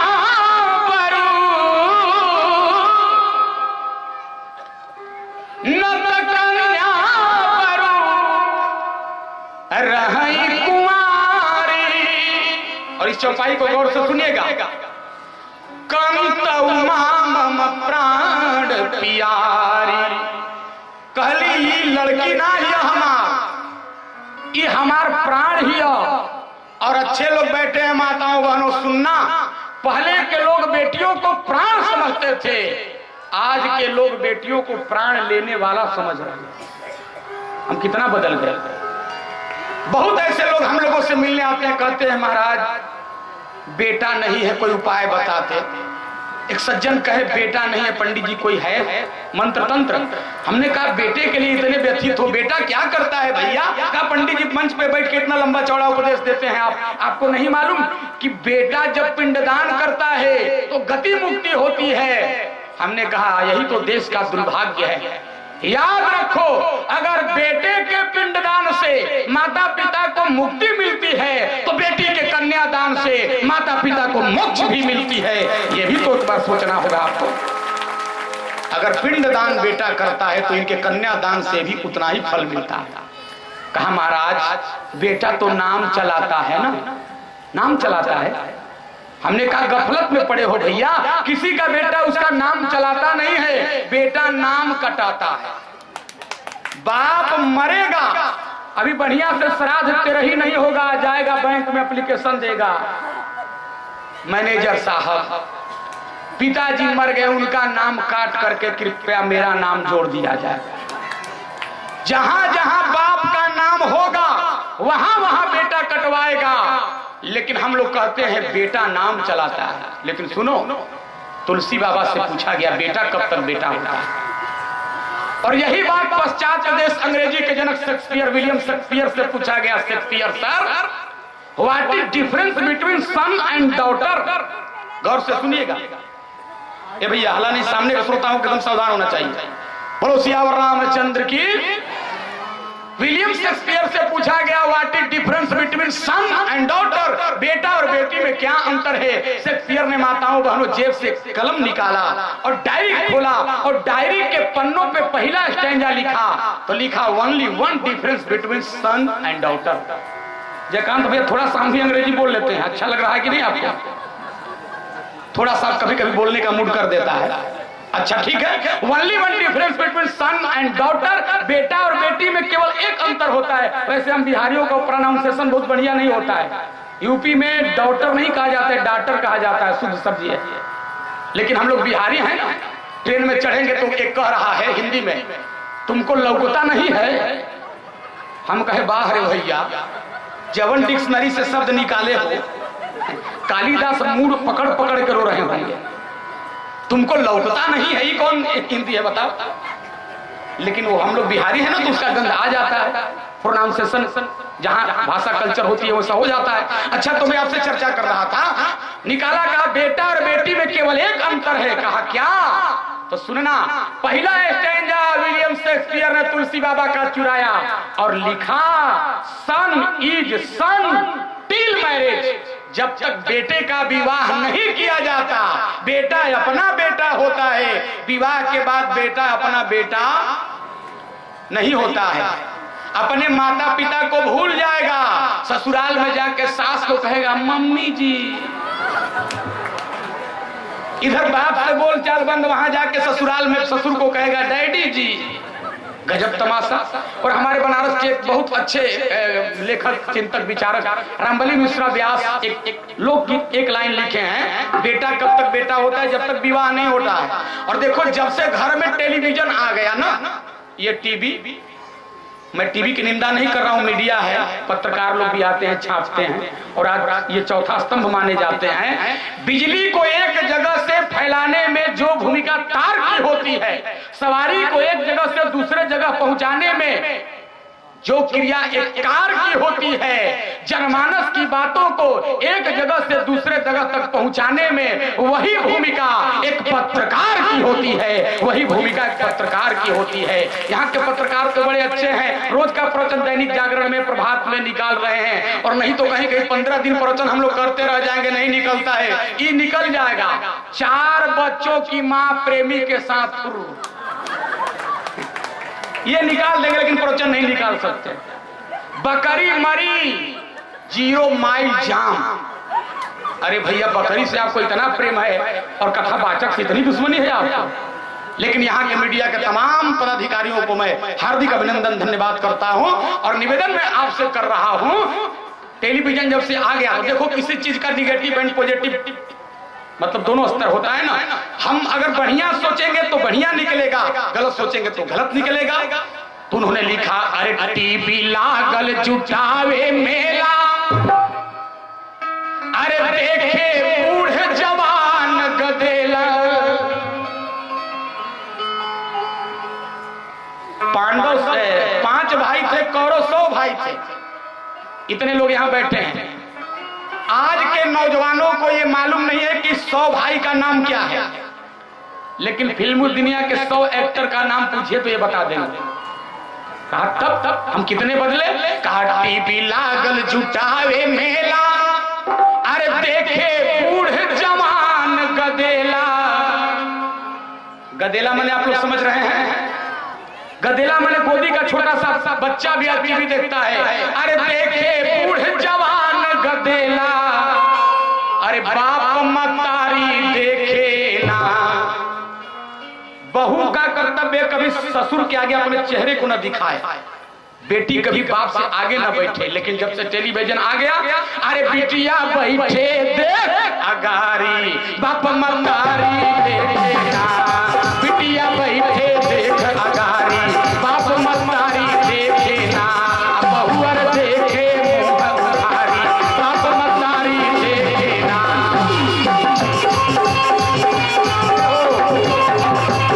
और सुनो, अरे पढ़ल लिखल सब गईल भाड़ में। नौजवान बैठे हैं, गौर कीजिएगा। अरे पढ़ल लिखल सब गईल भाड़ में। जिस देश में लाखों लोग आज बीपीएल में जी रहे हैं, उस भारत देश में आज करोड़ों रुपया का आईपीएल होता है। सोचो क्या हुआ? पढ़ल लिखल सब गईल भाड़ में, हरदम क्रिकेट के खेल। और टेलीविजन देखते देखते पढ़ाई सब भूल गया। अरे मन मनुहारी चीत घुमौल से। जब बबुआ के रिजल्ट निकलल, अरे बबुआ 8 विषय में फेल। और नौजवान रहने कहाँ लगता है विवाह के बाद? तो अंतिम लाइन पर गौर कीजिएगा। अरे बबुआ डटल रहे ससुरारी, बाप मतारी देखे ना। बबुआ डटल रहे ससुरारी, बाप मतारी देखे ना।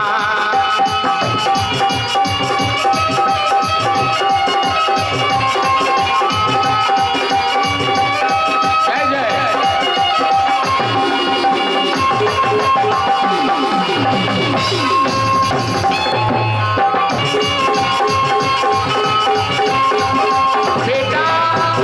विवाह होने के बाद ससुराल पक्ष का हो जाता है, ये शंकर भगवान की गवाही है, रामचरितमानस के रचयिता शंकर भगवान क्या बोले? का ससुरारी पियारी भई जवलो।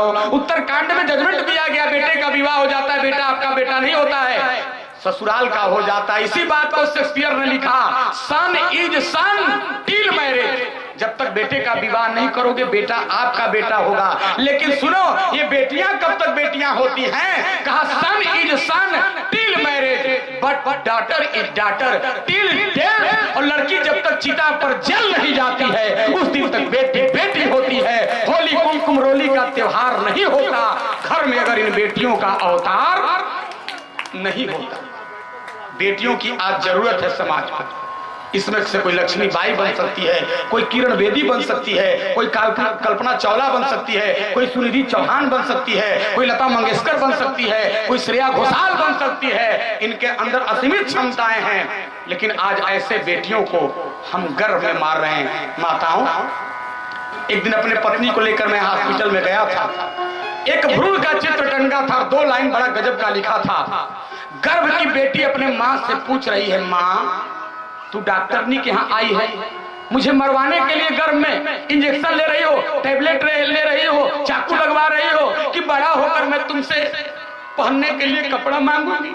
मेरी माँ, मुझे कपड़ा मत देना, भैया का छोड़ा हुआ कपड़ा पहनकर जीवन यापन कर लूंगी, तुम्हें कभी ताना उलाना नहीं दूंगी।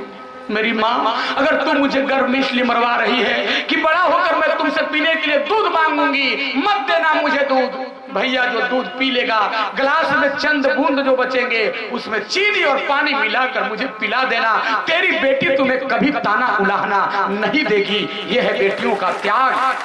और नौजवान और तमाम कानून से जुड़े लोग बैठे हैं, संविधान को जानते हैं। हमारे भारतीय संविधान में नियम है, अगर किसी को 16 बीघा खेत हो और 4 बेटे हो तो बेटे यही समझते हैं कि 4-4 बीघा हमारा अधिकार है। गलत सोचते हो। जितना आपका अधिकार है उतना अधिकार आपके बहन को भी है। लेकिन वाह रे भारत संस्कृति, आज तक कोई बहन एक अपवाद छोड़कर आज तक बहन भाई के सामने आकर ये नहीं कही, भैया मेरा हिस्सा निकाल दो, मैं तेरे साथ अब नहीं रहूंगी। 2 रुपए का राखी बांध के जीवन भर बेटी प्रसन्न रह लेती है। ये है हमारे यहाँ बेटियां। तो करे महाराज, ये बेटी ना ही ये हमार प्राण ही। बोले कंत उमा मम प्राण प्यारी। अगर बेटी के लायक न वर मिलेगा तो आज के बाद लोग आपको राजा नहीं कहेंगे, हिमाचल राजा नहीं कहेंगे, क्या कहेंगे? बोले जो ना मिला ही पर गिरी जही जो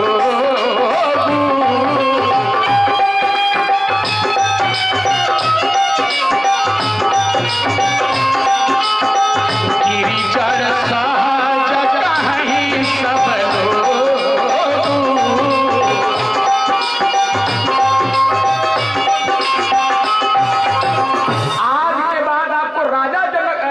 हिमाचल कोई नहीं कहेगा, मूर्ख हिमाचल कहेगा। बेटी का विवाह बढ़िया ढंग से कीजिए। और अंतिम लाइन में कहता है, नारद जी के बात पर विश्वास मत करम।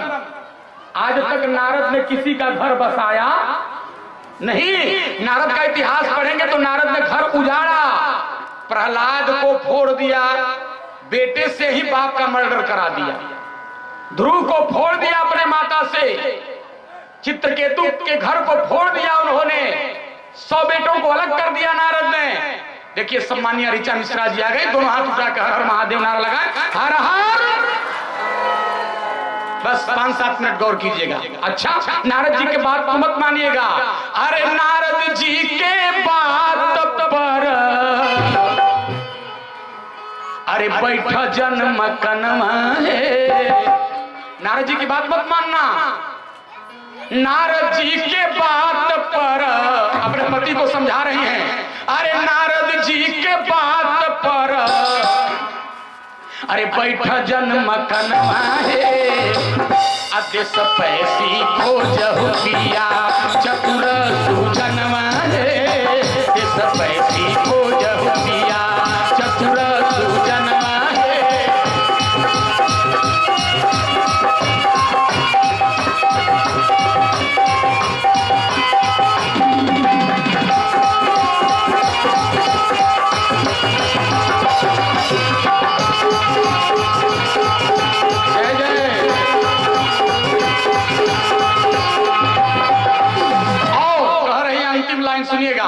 कली की नौआ के बोलाई बाना,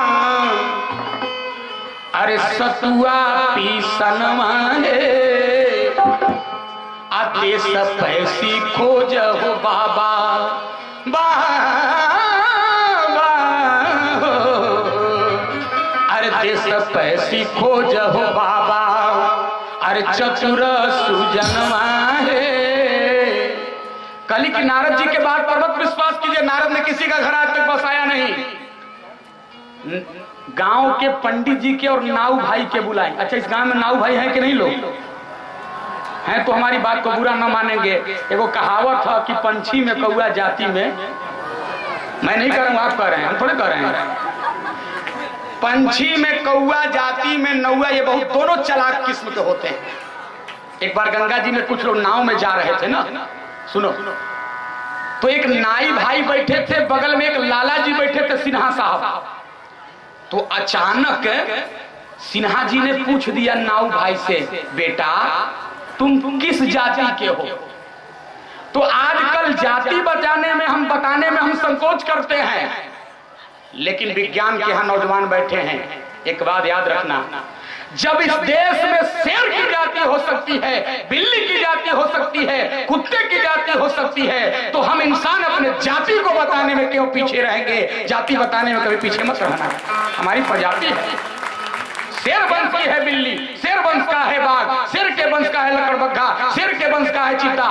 जब उनकी प्रजाति है तो हम लोग अपनी प्रजाति बताने में, जाति बताने में क्यों पीछे रहेंगे? सुनिएगा, मोस्ट इंपॉर्टेंट अंतिम बात कहा। तब अचानक पूछ दिया, बेटा तुम किस जाति के हो? तो आजकल जाति बताने में लोग अपने आप का इंसल्टी समझते हैं ना, इंसल्ट समझते हैं। तो नाऊ भाई बहुत चालाक, उन्होंने कहा, महाराज मैं 40 में 4 कम हूं। लाला जी सोचने लगे, अरे यार मैथमेटिक्स में कौन सा जाति आ गया? और हमारे यहाँ तो बड़ी जबरदस्त कहावत है ना जातियों के मामले में, जहां 4 पंडित बात खंडित। 4 पंडित जी एक साथ बैठ जाएंगे, वहां बात पूरा ही नहीं होगा, बिगाड़ के सब उठेंगे। कोई कहेगा लोटा पर गोबर साटो, कोई कहेगा कलसा पर साटो। ठीक, जहां बुरा मत मानिएगा, जहां 4 अहीर वहीजा बात गहीर, वह गंभीर बात करेंगे। जहां 4 राजपूत वहां बात मजबूत। इस तरह से हमारे यहां कहावत है। जैसे इसने कहा 40 में 4 कम, सिन्हा साहब घबराई, मैथमेटिक्स में कौन जा, लेकिन ये लोग मैथमेटिक्स में कलम के बड़े तेज होते हैं, चित्रगुप्त भगवान के खानदान के हैं। इन्होंने निकाल लिया 40 में 4 कम माने 36, और 36 में हमारे यहाँ कहा जाता है ये आदमी बहुत छतीसा है पंडित जी, छतीसा माने बहुत चालाक। तो सिन्हा जी ने कहा हजाम, तो हजाम ने कहा लाला जी प्रणाम। अरे तुम कैसे जान गए हम लाला हैं? कहा इतना तेज हिसाब ललवे सब लगाते हैं, दूसरे के कलम में ताकते नहीं है।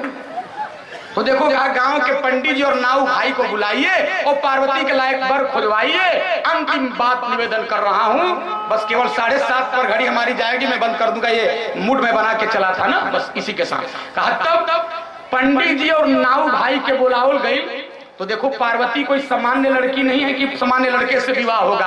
पंडित जी और नाई भाई कहां पहुंच गए? ब्रह्मलोक में, जहां ब्रह्मा जी कमलासन पे बैठ के वेद का पाठ कर रहे थे। ओम गणानां त्वा गणपति गोंगवा, पंडित जी बैठ के, ब्रह्मा जी बैठ के पाठ कर रहे थे। पंडित जी गए, जाके बैठ गए ब्रह्मा जी के आगे और नाऊ भाई पीछे। ईमानदारी से बोलो, ब्रह्मा जी को कितनी मूड़ी है? 4। चतुर्मुख ब्रह्मा वेद कहता है, विधिमुख 4 रामचरितमानस, 4 मुख ब्रह्मा जी को। पंडित जी बैठे आगे, नाऊ भाई पीछे, ब्रह्मा जी का 8वां आंख बंद, वेद का पाठ कर रहे। ओम स्वस्ति न इंद्रो पूषा विश्ववेदा। पंडित जी ने आगे से इशारा किया, ये लड़का तुमको पसंद है, पार्वती के लायक है, बात करूं? 4 मूड़ी देख के नाऊ भाई घबरा के इशारा कर ले, चलो बाबा यहां से। कह यार इस लड़के में क्या कमी है?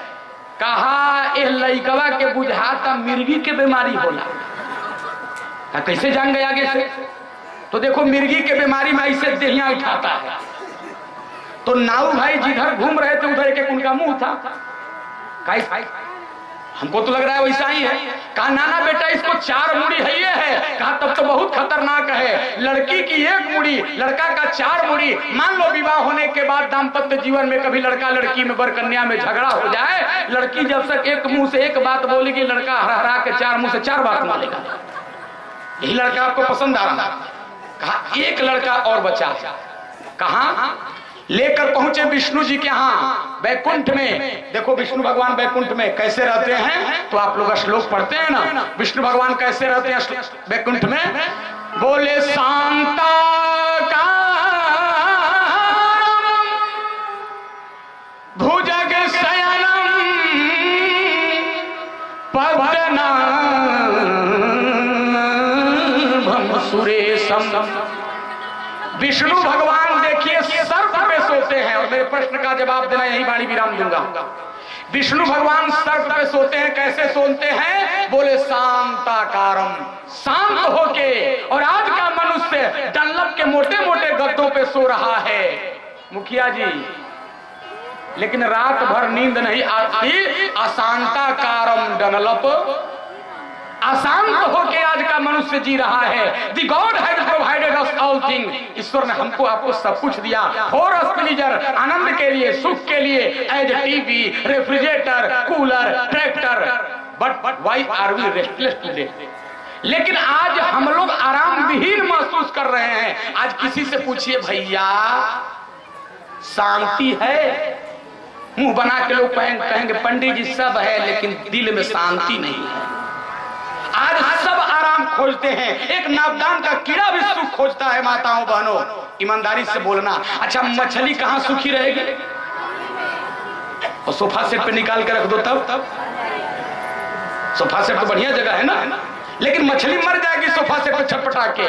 मछली सुखी होगी कब? जब जल में रहेगी, क्योंकि मछली है जलचर। और हम इंसान धन से कभी सुखी होने वाले नहीं हैं। इंसान जब भी सुखी होगा धर्म से सुखी होगा। इसलिए हमारा शास्त्र कहता है धन कमाओ, लेकिन इन्वेस्ट कहां करो, खर्च कहां करो? धनात धर्म, धन से धर्म करो ततः सुखम, उसके बाद आपको सुख होगा। अच्छा कथा हो रही है, कल तो कोई नहीं चढ़ाया, आज कोई आदमी धनात धर्म ततः सुखम 100 रुपया इस दान पेटिका में डाल दे, मैं हार्दिक अभिनंदन करूंगा। और 1000 कोई डाल देगा तो माला पहनवा दूंगा। हाँ भैया जी डाल दीजिए। जय जय। ये देखिए हमारे परम भक्त राम कथा के नाम, भले मैं आपका नलू ठाकुर जी के यहाँ लिखा जा रहा है। कहा भैया सवाल दिया जो नहीं आए हैं, का हो 500 वाला कोई श्रोता आकर के डाल दे। माताओं आप नहीं कुछ लाई हैं? अरे आप लोगों का नाम है लक्ष्मी, कुल लोग दरिद्र बन के आई बड़ी। यहाँ कुछ डालो दान पेटिका में। यहाँ नियम है कुछ ना कुछ दान करना चाहिए, तभी कथा सुनने का फल मिलता है। और मैं अपने लिए नहीं कह रहा हूँ, आपके राम कथा के लिए कह रहा हूँ। इन आयोजकों में वो सामर्थ्य पूरा कर सकते हैं, लेकिन आपका एक एक बूंद एक दिन सागर का रूप लेगा। और 1 वर्ष ही नहीं, बहादुरपुर ग्राम में प्रति वर्ष राम कथा होती रहेगी अगर आप लोग सहयोग करते रहेंगे भैया। तो तमाम लोगों से आग्रह है कि आप लोग दान पेटिका में चलते समय दान जरूर कर देंगे। वहां काउंटर पे रसीद कट रहा है, आप रसीद भी अवश्य कटवा लेंगे। हाँ घबराइएगा मत, होता है कभी कभी, उसकी लाइन डिस्कनेक्ट करो।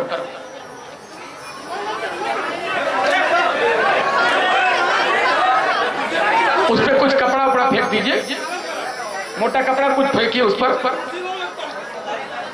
उसका लाइन डिस्कनेक्ट करके खींच दीजिए उसके लाइन को। बहुत अच्छा, बस बस हो गया हो गया। नहीं नहीं अच्छा किया है ना। श्री राम जय राम जय जय राम, बोलो श्री राम जय राम जय जय राम, बोलो श्री राम जय राम जय जय राम, बोलो श्री राम, बोलो श्री राम जय राम जय जय राम, बोलो श्री राम जय राम जय जय राम। प्रेम से बोलिए सियावर रामचंद्र की। तो धन से सुखी नहीं होंगे आप, धर्म से सुखी होंगे। और कैसे आपको सुख मिलेगा इसके आगे के संदर्भों को कल बताऊंगा। और शंकर जी के पूरे विवाह की कथा, हमारा मूड तो था कि शंकर जी का विवाह यहाँ भागलपुर में न हो, लेकिन हमारे ओझा भैया परम प्रिय व्यक्ति हैं। अब इन्होंने जब आग्रह कर दिया या आदेश कर दिया तो उम्र के हिसाब से हम सोचना पड़ा। और पूरे शंकर जी के विवाह की कथा भी 2 दिन और कै दिन है और बचा 2 दिन में विवाह शंकर जी का हो जाएगा। और सभी लोगों से आग्रह है, ब्राह्मण बालक का हाथ जोड़ करके दान पेटिका में दान अवश्य करें, काउंटर पर रसीद अवश्य कटा लें, तभी आपके राम कथा में आने की सफलता है। बोलिए धर्म की जय हो। निरुआ मैकवा में मत बोलिए, आप लोग जोर से बोलिए धर्म की। इतना कमजोरी से बोलिएगा तो चीन तो अभी अरुणाचल प्रदेश तक आ रहा है ना, यहां तक बढ़ जाएगा। और मजबूती से धर्म की, अधर्म का, प्राणियों में विश्व का, गौ माता की, भारत माता की, भारतीय संस्कृति की, बहादुरपुर नगर बस्ती की, कथा कराने वालों की, दान देने वालों की, नहियों देने वालों की, सब में जय। अरे यार हद हो गई। लेकिन जो दे उसका भी भला, जो ना दे उसका सर्वे भवन्तु सुखिनः सर्वे सन्तु निरामया सर्वे भद्राणि पश्यन्तु मा कश्चित् दुःखभाग् भवेत्। ओम नमः पार्वती पतये हर हर महादेव। श्री हरे नमः।